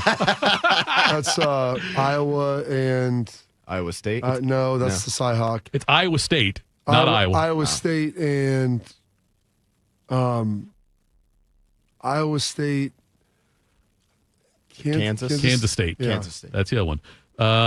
The Soul Bowl is Jackson State and Alcorn State. Okay. The best little game in America is Amherst and Williams. Okay. The Moonshine Throwdown. Got to be Kentucky or Tennessee. Well, maybe not those two. Okay. Western Kentucky's in it. A smaller of those two schools. And Marshall. What's where it I get called? my moonshine. The Moonshine Throwdown. Western Kentucky and Marshall? Yes. How often have they played? I don't know. It doesn't say how often they play. It says an unofficial name the schools have acknowledged. No cocktails or fancy drinks here. We know what the Egg Bowl is. The Coal Bowl is Indiana, Pennsylvania. You know this one? Wait, the Coal Bowl? The Coal Bowl, COAL. Indiana, Pennsylvania. Indiana, Pennsylvania against California, Pennsylvania. Cal PA? Yes. Yeah. IPA and Cal PA. Yes. It's also been known as the Friends of Coal Bowl is West Virginia Marshall. I know West that. Virginia That's Marshall, what I that thought. one. My brother played in that, so they would always, we have cups and everything that say that at the house. 100 Miles of Hate. Ooh. I don't know that. Middle Tennessee, Western Kentucky. Okay. Clean Old Fashioned Hate. It's got the comma. It's got the comma in the name. It's called Clean Old Fashioned Hate. Old Fashioned Hate. It's Georgia Tech. Okay. Never heard it called that? No. Neither have I. And that's a game that I've many watched. Times. Yeah. Over the years. The Red River Shootout we know. Rumble in the Rockies. Rumble in the Rockies. So is it like Colorado State and Air Force or something? Colorado, Utah. Okay. This one you'd never get. The Boombox Classic. Southern and Jackson State in that one. We know what the Civil War is. Mm-hmm. What about the civil conflict? Civil conflict, you're right. I never knew Alabama and Tennessee was, they refer to the third Saturday. Third Saturday in October. I never heard it called that. The Granite Bowl is New Hampshire and Dartmouth. The real HU is Howard and Hampton. Okay. We know what the Backyard Brawl is and the Border War, Kansas, Missouri. Those were on there as well. But those are they did the top 25 names, and those all were the ones on the list there, the ones we just went through and rolled. They had other ones called the Beehive Bowl, which is Weber State in southern Utah. The Battle of the Brothers. Do you know what that one is? The Battle of the Brothers. 2 schools in the same state. What region of the country is that? It would be out west. Utah State. That's it. Is it really? Yes, it is. That's a total guess. That's it. The old Mountain Feud is App State Marshall. The Ninth Island Showdown. Do you know what that one is? Island Showdown. I'm trying to figure out what country schools even have islands that they would reference. Hawaii. Hawaii's one of them. Is it? Okay. And I don't know. San Jose State? UNLV. Okay. The Deep South's oldest rivalry is Auburn, Georgia. The Rocky Mountain Showdown, Colorado State. The Lone Star Showdown, Texas A&M. Mm-hmm. The Battle of the Bricks. Oh. You know this one. Miami, Ohio. Miami and OU. And then just straight out the rivalry is Lafayette and Lehigh. The rivalry? That's the rivalry. All right. We're the game, I guess. So you can call it the rivalry, and that's good, but the game doesn't make it. The game didn't make it, but the rivalry is one of the honorable mention ones, though. But I learned a lot in reading that list. Some of those things you probably didn't need to learn, but that's fair. That's fair. But I've never heard Brawl the Wild. That was the number one on the list as far as they said they've only had the name since '97, but they've been playing for over a century. And they play for a 306-pound trophy, Bob. Jeez. Really? Called the Great Divide Trophy. 306. Okay. Now, you have an iteration of the Illabuck at your house. How heavy is that? Oh, it's probably 50 pounds, 45, 50 pounds. So this is 6 times as heavy as that is. They used to be on a real turtle. They painted the shell. That was... and they stopped doing that. Makes sense. I don't know. Something about PETA. I found this out also. I found this issue. Before we get there, we got to also work on next. I want to do this real quick. Because I know you love NBA talk, Bob. Bradley Beal cannot be bought out for his full amount from the Suns. Yeah, he just got signed by the Clippers, though. Look at that. What's that? Didn't he just get signed by No, he didn't get signed. They're just negotiating I think a buyout. they said the Clippers one's interested in him. That's Bob's NBA knowledge right there. I didn't even know that. He's got $53.6 million owed this season and a player option for the following season for $57.1. I think he's going to opt into that. Now, okay, I'll here's the report thing, that though. right here. If they buy him out, they can't pay him the full amount because there's NBA rules based on how much you can have in buyouts, on your books. They're capped at their buyout They're amount. capped at their buyouts. If Bradley Beal wants to leave, if he wants to agree to a buyout, he's got to take about $14 million less. And that's because they've already bought out so many guys. There's 2 guys on their books right now. I would say you go back to them and say... Well, they're on different teams now. Well, of course. Nasser Little and E.J. Nasir Little, sorry. And E.J. Liddell. How much are they? Chuck Liddell? How much have those 2 guys been bought out for? I don't know, but it can't be a lot. EJ's was only like a few $100,000, something like that. I'm not sure what Little's was, but yeah, you can only stretch so much of the salary cap. So, whereas Dame Lillard got his full amount of money, it's hitting their cap over a course of 5 years. They can't do that with Beal because he's got to agree to take less money if he wants to go somewhere else and play. I mean, so that's the organization screwing up in this because he can just say, well, I'm going to stay here. I'm going to stick around, yeah. And he's got a no-trade clause, too. He and LeBron, the only 2 players with no trade clauses. He's got a no-trade clause. When you're the best player, 2 of the best players in the league. Of course, yeah. You always say Bradley Beal, LeBron James, the same sentence. But, yeah, Bob, so they're hamstrung there. It becomes a question. Now Bradley Beal, with you this said money. He's been overrated his whole career. That was your line the other day. He has been. That's pretty fair, I'd say. With this contract here, he's going to have over $430 million in career earnings, was all said and done. Good for him.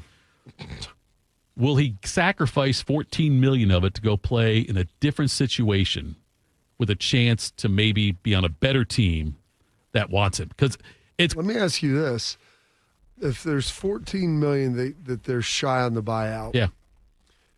You know, if I was Bradley Beal, I'd say, you know what we're going to do, guys? I'm going to sit around here till Christmas, till 14's burned off. Right. And then you're going to buy me out around New Year's. And then I'll go to a team and we'll figure that thing out. That's a good point, Bob. That'd be the way to do it. You're right. Yeah, he's I'm going to tell a team right now to hold back some cash to be able to sign me. The Suns are in the second apron right now, and they still have multiple roster spots to fill. I think that would take care of it. If you're making $50-some million a year. $53 million this year. $14 million would probably get you to about January 1, maybe Christmas Day. Knock out a third of the year. It feels like Phoenix is going to do what they did to Costanza and Seinfeld when they were trying to get him to quit, when they would like turn off the water in his personal bathroom and stuff like that, or, changing his office into something small, things like that, trying to do whatever they can to get him to quit. I feel like that's what the Suns will do with Bradley Beal. What do you mean? What are they going to do to him? I'm just saying, I'm going to sit here on the bench. Yeah. And not play. Right. For the beginning of the season, I'm going to be real fresh, and I'm going to go play with the Clippers. The Clippers with Harden, with Kawhi. For the second, third, 2/3 of the season. And that's what we're going to do. But a former Buckeye, though, is holding it up a little bit. Not nearly as much as Little is, but yeah, he is holding it up slightly. All right, coming up next, Austin Ward joins us. Morning Juice. Hey, Max, you look absolutely dashing in that purple tie. Ready to harness the world? You bet, Daisy. I'm ready as I'll ever be. And might I say, your purple tie really pops with your vest. Thanks. I almost went with a cape, but didn't want to come across as pretentious. Nonsense. Anyone in our line of work should rock a cape. You might be onto something, Max. Phew, so here we go. First day on the job. You've got this, right? Right. Don't forget, we both graduated from Dogs Inc. with honors. Which means I can guide my human around a busy city with ease. And I can give my human a restful night. I hope my human is kind and loving. And I hope mine likes wet kisses and zoomies. Ready to make a difference? Born ready. Let's go. Discover how extraordinary dogs like Daisy and Max change lives at no cost to the recipients. Visit dogsinc.org. I'm a wife and the mother of 2 kids, and I've got a good job. Bye, Mom. See you, Mom. A pretty important job. Because of my family and my job, I really care about this neighborhood. It's a good neighborhood. Yes, there's some crime. And when I drive to work, like now, I realize that some people here don't trust the police. So the police should be reaching out to this community, and this community should reach out to the police. That's the way to make this a safer place. And when I get to work in the precinct house and put on my uniform, I can tell you as a police officer that this department is reaching out to the community, and the community is doing its part. We're building partnerships. This should be happening everywhere.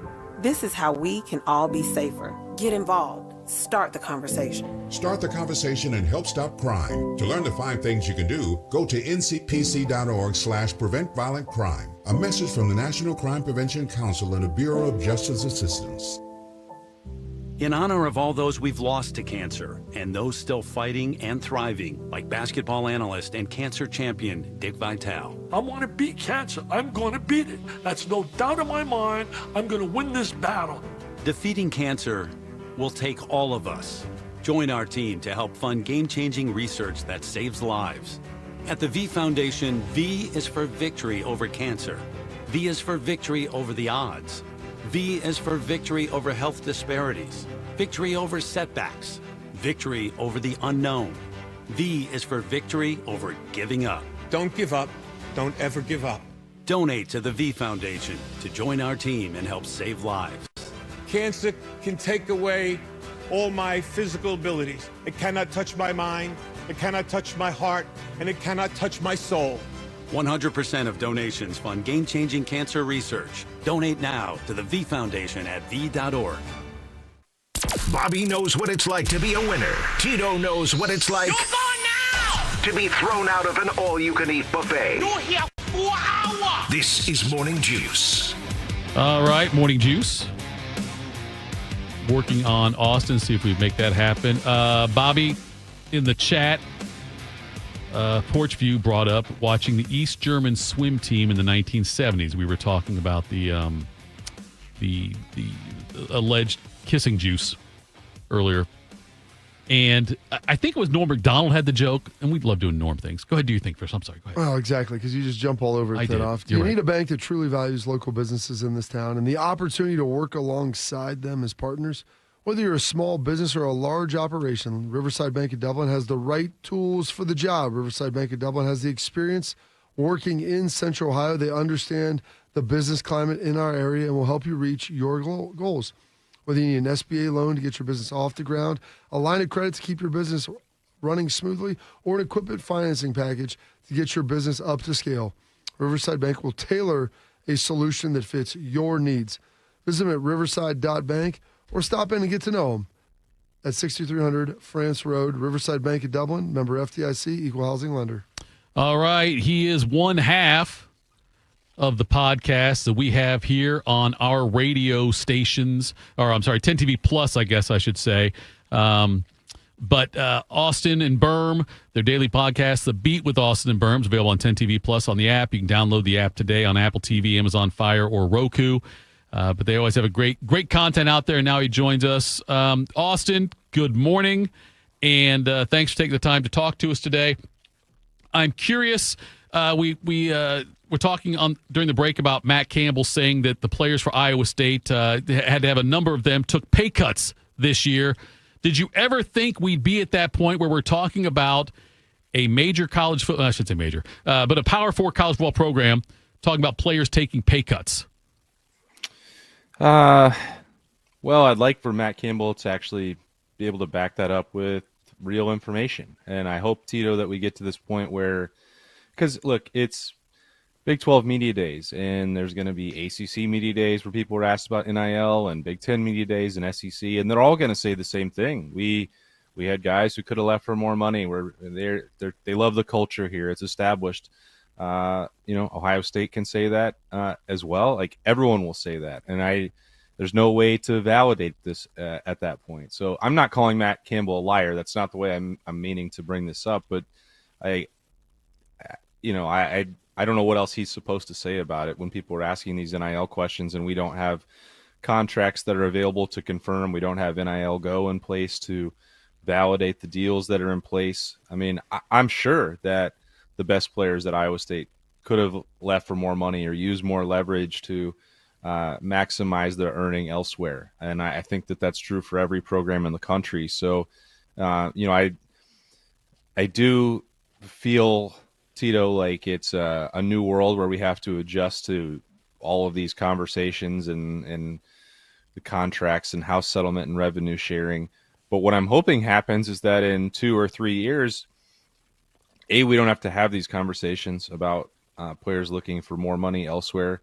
But B, you don't just have to go put PR spin on it and boost up your culture and pat yourself on the back for it, because we would have a better idea of who's spending what and how much, and there will be rules and regulations that will restrict some of that money grabbing movement. Matt Campbell, I think, is a fine person to be leading this conversation right now, but I think it's going to change in time where it might be more legitimate to have it and not just good spin for every program. How much do you love media days, Austin? I hate media days, Bob. I didn't ask you hate them. I said, look, how yesterday much was do a you pretty love good them? example of that. Did you? We played the Matt Campbell sound on the Buckeye show last night, and there was a DJ playing in the background. You could barely make out anything he was saying. This is an event that is supposed to be just for conversation and content, and not for the public. And there's music blaring in the background, and whoever was talking to Matt Campbell, you could barely hear him. So I hope that doesn't happen in 2 weeks in Las Vegas. Oh, Coach, we're going to Vegas here. It's not quite the Star for Jerry World like they had, but this is going to be pretty sweet. Where is it going to be in Vegas, by the way? The Mandalay Bay. Oh, yeah. So not even – they did such a great job.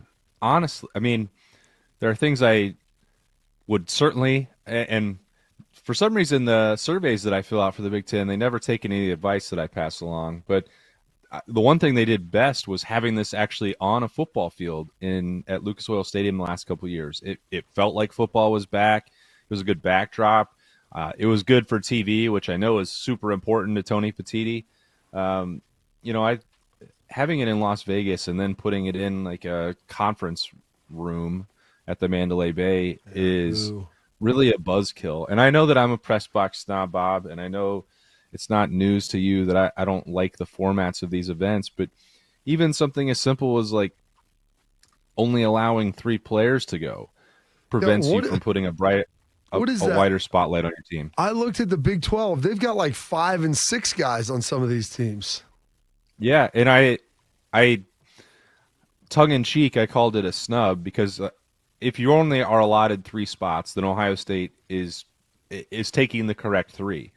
But that's the problem, is that Carson Hinsman is a great representative of Ohio State, and he has a great story, and he's great in front of a microphone. That helps the Big Ten. It helps Carson Hinsman. It helps Ohio State. Someone like him should be there representing it. And there's no reason not to. You're going to be taking the same kind of private plane out there no matter what. There is an extra seat or 2, and all you're doing is paying for maybe one more boxed lunch for these guys who are out there for 8 hours. So, I don't mean to just complain all the time about this event, but it has outgrown its usefulness, at least in the format that they're using right now. And I know, Bob, that this is the first year. Like the Ohio State beat is not just important for covering the Buckeyes and not just the largest anywhere in the country, but like it's one of the most passionate and extensive reaching beats in college football. And so putting it in Las Vegas and asking, and not just here, Penn State, Michigan. I know that there are people who cover all of these programs in the Midwest who are having to make a decision about going out there and the expense for one day with 3-player interviews and an hour with the coaching staff. For me, I know we need to be there and we're going to be there, but it's a tougher call for everyone else. Oregon faced the same dilemma a year ago, and they only had one member of their beat go to Indianapolis for this cross-country flight. And Oregon's, the program, their SID, said, you know what? We know that that's too much. We're going to make sure that you have players in Eugene, and Dan Lanning will talk to you guys either, I don't remember if it was before or right whenever they get back. And that's the kind of thing that I think is better for coverage of these programs anyway. I don't expect that Ohio State wants to have a full team media day, but really you can ask Fox and CBS and NBC and ESPN to travel around and pick and choose the programs. I don't think that they care that much about talking to the players from Rutgers, if we're being honest. So if you set up on July 23rd at the Woody a full team or a bowl game style availability with the Buckeyes, well, every broadcast outlet in the country would fly in for that. And I know that the local media would sure appreciate that and be better for the coverage of that particular team. I know that's not going to happen, but that is something that would be of more use than these television shows that they're staging across the country and in Las Vegas for the Big Ten in 2 weeks. So, Austin, I know you're doing all your prep work before going to the Big Ten Media Days. Is there a certain question or person, like a certain question for somebody you're like, you know what, I'm going to make sure I ask this person this question, like something special you got in the holster that you can't wait to fire at somebody at Big Ten Media Days, be it from any school? Well, I don't care about the other schools, Tito. Yeah, I we won't can ask talk questions to any for of them? those. No, I I don't. would do care it just to about bother them. them, just ruffle their feathers. Go ahead. No, I don't care about that. And to be honest with you, our experience and our analytics tell us that Ohio State fans don't want to hear from other programs anyway. They want more Ohio State information. So I'm going to spend all of my time talking to Jeremiah Smith, Sonny Styles, Caleb Downs, and Ryan Day. And the other part about being in the zoo of media days is that you don't want to ask your good questions in front of 300 other media members. So we are expecting to have time one-on-one with all 4 of those guys. The last hurrah for Jerry Emig at Media Days. He's been great for us with every iteration. 97.1 The Fan, 10 TV, The Beat now, where this podcast lives. We will be having those conversations, or we intend to. And I asked Bob about this last week, and I'm curious what Sonny Styles and Caleb Downs will say now with 6 months of working with Matt Patricia, what they expect that defense is going to look like. And I think both of these guys I know both of these guys are savvy enough to not give too many specifics away. But I also think, and based on what Bob said last week, I tend to agree. Like, it may not be the same defense from week to week.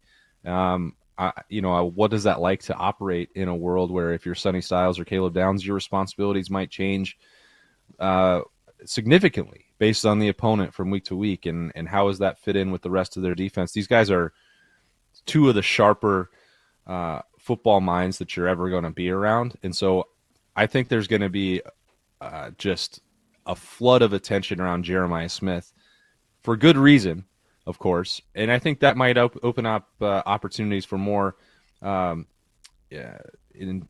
in-depth conversations with these defensive players, and that's really where I have more questions. Jeremiah, I don't need to hear Jeremiah get asked about NIL 55 times in a row and how close he was to going to Miami or whatever. That part is going to really suck for Jeremiah Smith, and I don't want to listen to it personally. But I hope that there's an opportunity where people actually do get to talk to him about football as well. More questions to Jeremiah about NIL or about his comments in The Athletic about Michigan? I think it's going to be very, very heavy on NIL for him. Really? And that's probably not going to be that fun. Yeah, it'll be more about that. And the thing that's going to be closer, Bob, like maybe second place, will be JJ's quotes about Julian Sayin and the quarterback battle. Ooh. Because the thing about Jeremiah is that he may not love doing interviews, but if you ask him a question, he's going to answer it. And it's going to be truthful and it's going to be honest. And that's exactly what happened with the quarterback question that he got. Now, I do think that the way it was phrased was probably specific to Julian Sayin, which is why Lincoln Kienholz may not have been mentioned, which goes back to it's sort of like Ron Burgundy. Whatever you're going to ask him a question, he's going to answer that one directly. And he's not going to waste time with filler, and he's not going to say, well, you know what? It's not just Julian Sayin, it's also Lincoln Kienholz. So that part where he's sitting there for 45 minutes, JJ, and he's going to get asked about, well, what about the rest of the quarterbacks? And do you care who starts? Do you think you should have input on who does start? Because you're the best wide receiver in America.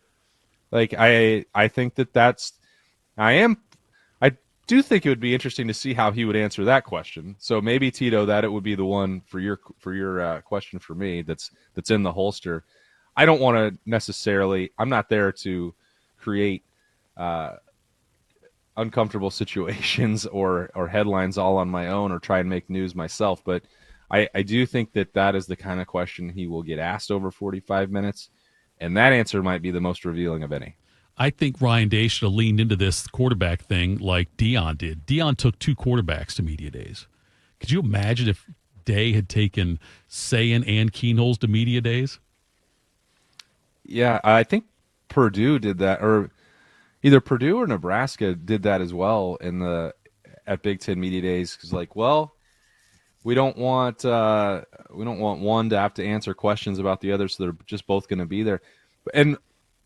But he could have done that too, Tito, if there was no restrictions on how many you bring. If you're going to take 5 or 6 players, you could have brought both quarterbacks, and you could have brought Carnell Tate or Caden Curry or Kenyatta Jackson or whoever. Edric Houston is one of the most dynamic, outgoing people that you're ever going to find in college football.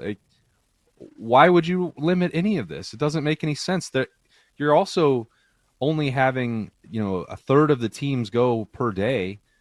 There's not any limit on time. Just keep bringing people out all day long. You know what that produces? More content for your television shows. More characters for your television shows. Come on, Tony Petitti.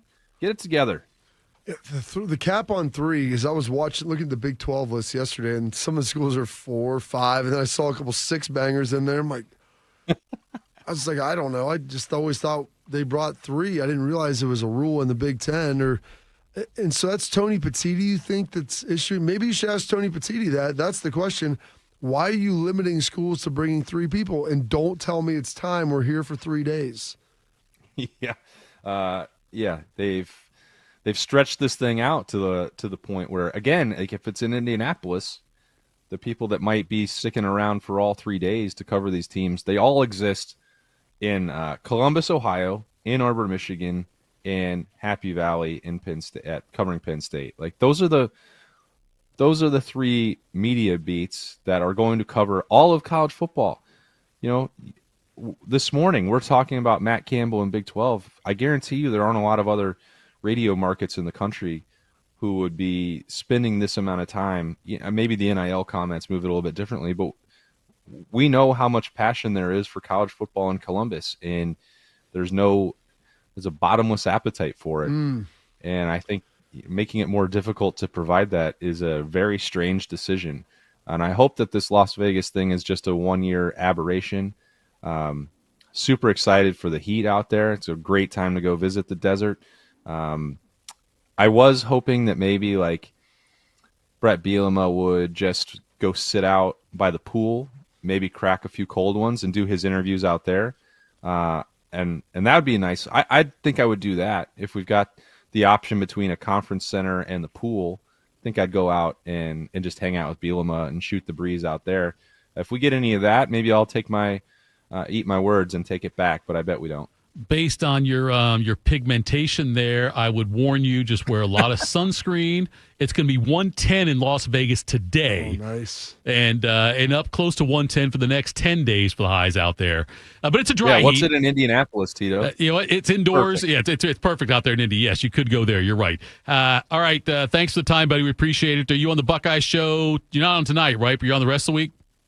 No, I'll be there. I've been you're on the last 2 nights. One more opportunity with Beamer tonight, so we just go 6 to 7. Inside Edge returns, but I'll be back on 97.1 The Fan this evening. Thank you so much for your time. Looking for Austin Berm, the daily podcast. The Beat with Austin and Berm is now available on the 10 TV Plus app.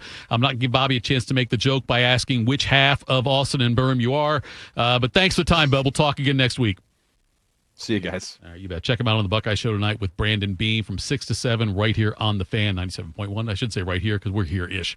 Coming next, we'll close things out. Tell you what's got us juiced. Morning Juice. Hey guys, 13-year NFL veteran and Super Bowl champion Jason McCourty here. And I'm an innovation ambassador at FAIR, Food Allergy and Research Education. I would say the most challenging thing as a parent of a kid who has a food allergy is probably the ignorance that I myself had in the beginning. I didn't know what anaphylactic shock was. I didn't know the dangers, let alone the things that she needed to be able to have a normal life. When you go to drop your kid off, and every single time in the beginning, we'd have to go through everything she was allergic to. Preparation is everything. And me, for playing football for 13 years, it was all throughout the course of the week. It's getting ready for game day. When you're on the field, you're playing for your fans. At home, you're playing for your family.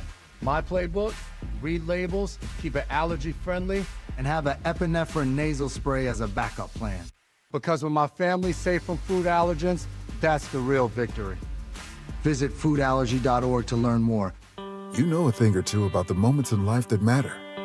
You've seized those moments to embrace joy, accomplish great things, and build meaningful relationships. Is it time now to sit back and reflect on a life well lived? Maybe. Or maybe there's more to be done. Maybe this is the most important moment you've encountered yet. By volunteering with AmeriCorps Seniors, you can seize the moment, lend a hand, and get back more than you give. We connect you to local volunteer organizations with opportunities that fit your schedule and match your interests.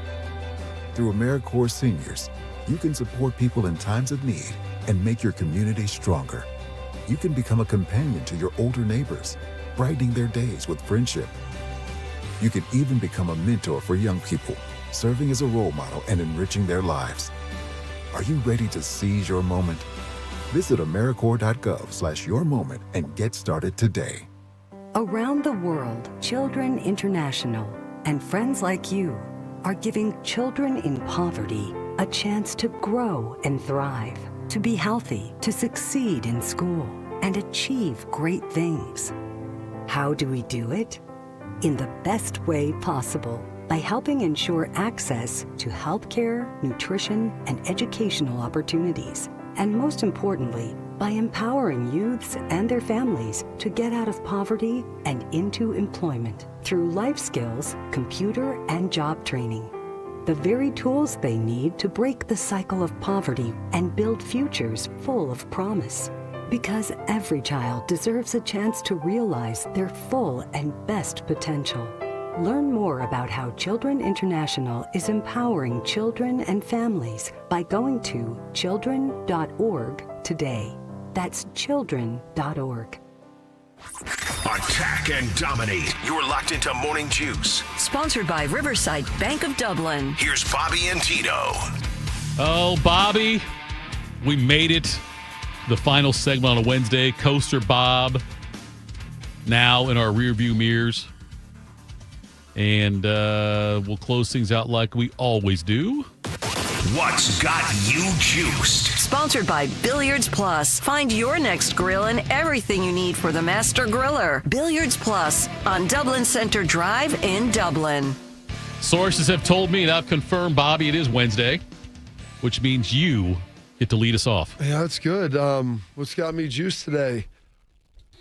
You know, Wednesdays are always nice. It's a Coaster Bob day. You're running downhill day. For me, if I get a full 5 days to work out, I like to make this I call it my low impact day, Thitoff. It's do a little rucking, put on a weighted vest, go up to the upper deck at the Woody, get on the cart, get on the treadmill, walk at like a 13-degree, 14-degree incline for about 35, 40 minutes, and then I'm done. It's great. It's my lightest day of the week. So I always look forward to that. That's exciting. It's still hot outside, which is not great. But I do enjoy it because I don't have anything to do this afternoon, so I'm probably going to get some pool time in, get a chance to enjoy that, get my shark hat on, and get rolling. So that's got me juiced today in a pretty big way. And the fact that AJ is going to be out in Tahoe this week, get a chance to watch him at the American Century Classic. Probably won't have a whole lot of camera time on him as he's not one of the better golfers and one of the most famous people there, but it'll be fun nonetheless. There was somebody he was playing with recently, and I remember who was it? Was Alfonso Ribeiro. That's who he was playing with. He was in his group one time. I remember seeing that as well. And was AJ the one? Was it where they didn't know if he was a player or if he was a caddy? Was that? I don't think that was somebody else. He's won the long drive a couple times. I know Kelsey won it last year. I was looking for AJ's odds. He's not on the board right now to win it. We'll see what happens. You ever gone out there to watch him ever do that or not? No, and I've always said I wanted to. And looks like it'd be a lot of fun. It is a lot of fun. His brother Ryan goes and caddies for him. If there's ever a year that Ryan can't caddy, maybe I would go and caddy for him. Oh, you won't caddy for him, Bob. Why wouldn't I? Because you like to walk golf courses. I don't like to play golf and walk. Okay. I don't mind walking a course. I'm not because I don't deem it as exercise. Right. I'd be there assisting my friend. If I jump in that cart like OJ. That's what exactly. You gotta do, yeah. Would it do me any good to wear Juice Nation. the weighted vest and go on a bike ride? Would that benefit me at all? Yeah, if you're going uphill. With the weighted vest on while I'm cycling? Yeah. Okay. I wasn't sure. So I thought about that because I wouldn't do the 14-degree incline. Was it harder to walk when you weighed 50 pounds more? Oh, yeah, it was harder to walk. Well, there you go. I bet. Yeah, you're right. I guess it's, you're thinking 50 pounds, though. How heavy is your weighted vest? I'd probably get 25, 30. We got one of those weighted vests. Good. We did. My wife ordered one. How often do you use it? I haven't. I used it not often. But anyway. How often do you do anything that your heart rate gets over? I've read all these studies. Getting your heart rate over 150 beats a minute every day is a good thing. Oh, I'm sure that happens. When I throw out a stat on this show, or if I say the wrong name, then my heart beats 150 times right there. But Bob, this is the issue with the weighted vest, and I'm not saying this to offend anybody. I'm not labeling anything. It's gonna be great. No, Alyssa, you give this many disclosures. I'm just saying. Here's a Fitbit. Here is why I don't wear it that often. It's an outer shell type thing. You don't put it on and then a T-shirt over it. You put it outside of whatever you're wearing. Over top, yes. Right. It's bright pink. That's fine. I know it's fine. I'm not saying it's not fine. I would rather have a black one or a camouflage one or something a little more masculine. Yes, than walking around my neighborhood. Build some character for you. Yes, I'm just saying. So I'm not saying it's wrong. I'm just saying that's not the reason I don't wear it and don't use it that much. I'm just saying that part though. You could probably wear it and put a sweatshirt over it if you wanted. Boy, that'd be hot. Really sweat it out. That'd really be. I went and ran yesterday. I ran 16 110s with a long sleeve shirt on. It was hard to breathe yesterday morning. It was very thick air. And I normally just drink water all morning, but I had to have Rehydrolite with it because it was hot. I've got the conditioning test. Dude, what are you talking about? Nobody's dying out there from heat exhaustion. I mean, you're telling me if I go out there, I go out there, the sweatshirt, me, with that. Put a bottle of water in your pocket, Haas, and you'll be fine. That's more weight I got to carry. Oh, that's Tito, good. we could get you down. I mean, you could go out there and play against Texas in 7 or 8 weeks. I don't know if you could have ever played enough, but we could get you in playing shape, if you will. I don't know how many more hints I have to drop to Schlegs about training me somehow. And if you just show up over there ready to go, I think Schlegs will find. But you've got to be willing to come back multiple days. This isn't a one-off I got to find situation. time. I don't have a lot of time to do this stuff. I got to find time to do it. You know, I don't. You can come to the gym with me, Tito. Do you go to the gym? Yeah, I do. Don't I look it? Bodie is. I know he's lean. He's also young. He's lean now. He might be because of the gym. I would say also just because he's young. Don't. You can come with me, but don't work out with me. Work out with one of the dudes there that are absolutely jacked. How old are you, Bodie? 28. 28. Yeah. Do you think you were in better shape than Bodie at 28? When I was 28. Or no, now? when Bodie was 20. Yes, when you were 28, were you in better shape than Bodie? Yes, I was. You think so? I do. I firmly believe that, yeah. I believe I was. You're saying that with confidence. Absolute confidence, yes. I played basketball 3 or 4 times a week. I did go to the gym. I would say at 28, yes, I was in as good a shape. You may want to ask the first administration. Yeah, she might disagree. When do you think you really apexed with your physique? In a good way? Well, it hasn't happened yet. No, we're still. It's a work in progress. No, I would say when I was at my AI. I feel like working at Damon's is not a way to apex your fitness. My MOS training at Fort Benjamin Harrison. That you didn't have to complete. Well, I ran 5 miles. You heard that story, right? No, I have not. 5 miles in 30 minutes. We had a 5-mile run. I did it in 30 minutes. Do you think you could run 3 miles? Say that again? 5-mile run in 30 minutes. That's pretty damn. I mean, that's 6 minutes a mile. If do you I think can do you math. could do half of that in 30 minutes now? It depends how many breaks I can take. You get 30 minutes. Just to complete the task. If you stop, are we stopping the clock as well? Is that what you're asking? I'm not sure on that one. Because if we stop the clock, that's a walk/run, 30 minutes, 2.5 miles. I still have to do the other thing, the one we talked about with Shark, where I've got to go 2 laps in 8 minutes. Is that what it was? No. Yeah, it was half a mile in 8 minutes, right? Yes. I still have to do that one. Half a mile in 8 minutes. Yeah. It's a 16-minute seems mile. pretty reasonable. Yeah. Well, you can probably damn near walk that. Level 4 on the treadmill. Yeah, okay. Yeah, I think level you could 4 do that. on the treadmill. No, Bodie, when I was in basic training, the end of the training, there's like this a couple of overnight camp thing you do. You go out and you take the tension. It's all complete. Night nav and all this stuff. This is the end. Schlegs talk about this. This is the end of your training, right? And it's like the final. I developed a fever. Yeah, exactly. No, it's a big time. It was a legit fever. And so it's January in Kentucky, and I had to go to the hospital, and so I missed it. Did you have to, or did you want to? Dude, I was dying. It was tough.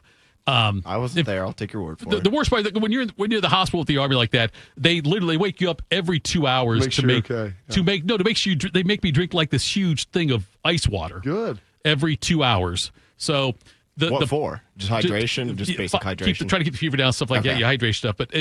But the beauty of it though, while all of my brothers are out there braving the elements, fighting force. I was able to lay in a hospital bed and watch the Bills-Giants Super Bowl. And then we graduated together. And I go, so did you have to make it up? He's like, no. I'm like, what? Why not? They just let you go. They wanted me out. They had a nickname. My drill sergeants had a nickname for me, and it was F-word Thitoff. F and Thitoff is what it was. What was this?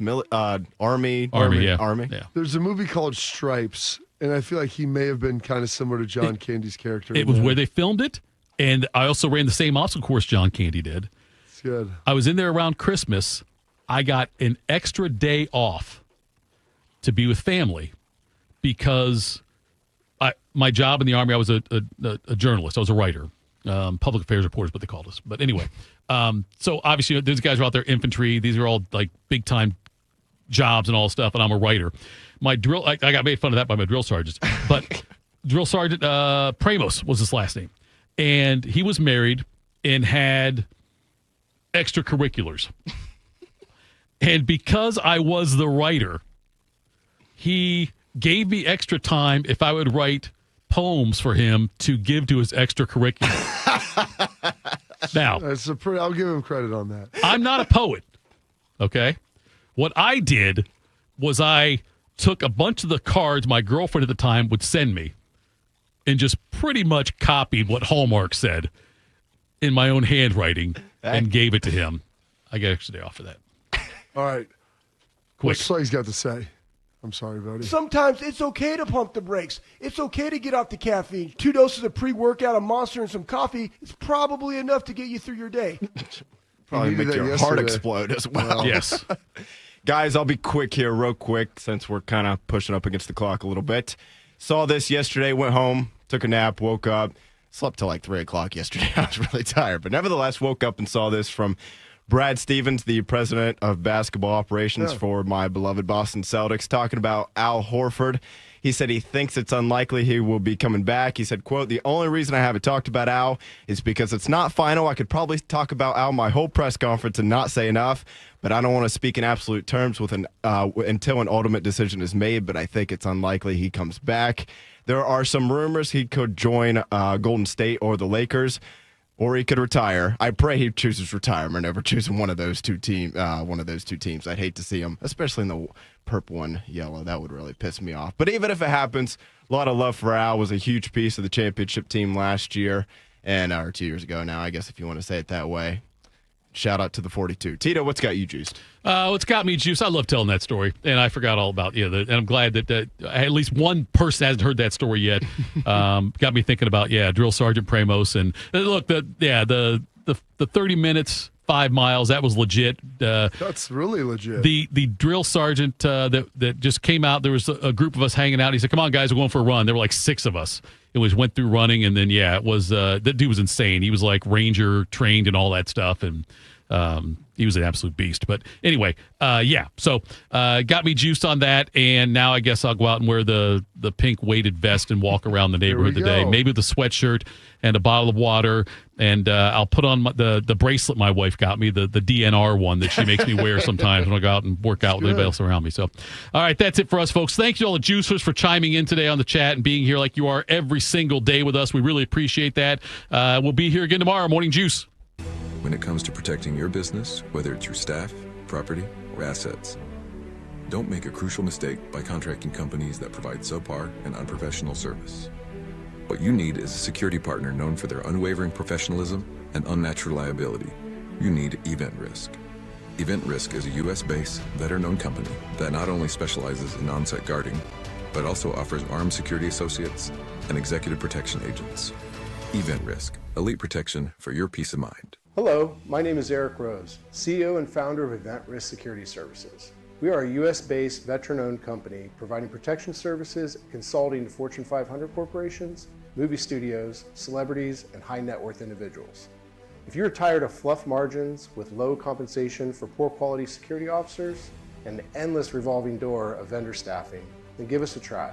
For virtually the same cost, we can then address what keeps you up at night. Visit eventriskinc.com. Once there was a man who couldn't stand. A mom who couldn't wait. A scientific community that said it couldn't be done. And then you. And then I. And then we. Brought neuromuscular disease into screaming color with the Muscular Dystrophy Association. For 75 years, our voices have thundered through the halls of Congress. We've willed the impossible into existence. We've pushed the science, raised the funds, shifted the narrative, and transformed the reality of life with neuromuscular diseases. For 75 years, we've built communities together, established the field of neuromuscular medicine, and made it thrive. Call that a legacy. Call it impact. Call it momentum. Just call it ours. Because it's the generations of community heroes that give MDA the strength we have today. And until neuromuscular disease is a thing of the past, you couldn't stop us if you tried. Join us and celebrate 75 years of breakthroughs at MDA75.org. While serving in Vietnam, a grenade took my ability to see. Today, I'm a sculptor. Now, my fingers are my eyes. I'm Michael Naranjo. As a veteran, I know the challenges of life can be great. In my art, turning a lump of clay into something beautiful, that is worth doing. Life is like that. We each must use what we can to make things better. DAV helps veterans like Michael get the benefits they've earned. They help more than 1 million veterans every year in life-changing ways. Now, I show others how they can create something with their own hands. I know it can do a lot of good. With support from DAV, more veterans can shape their lives into a thing of beauty. My victory is bringing beauty into the world. Michael Naranjo, may your victories inspire many more. Support more victories for veterans. Go to DAV.org.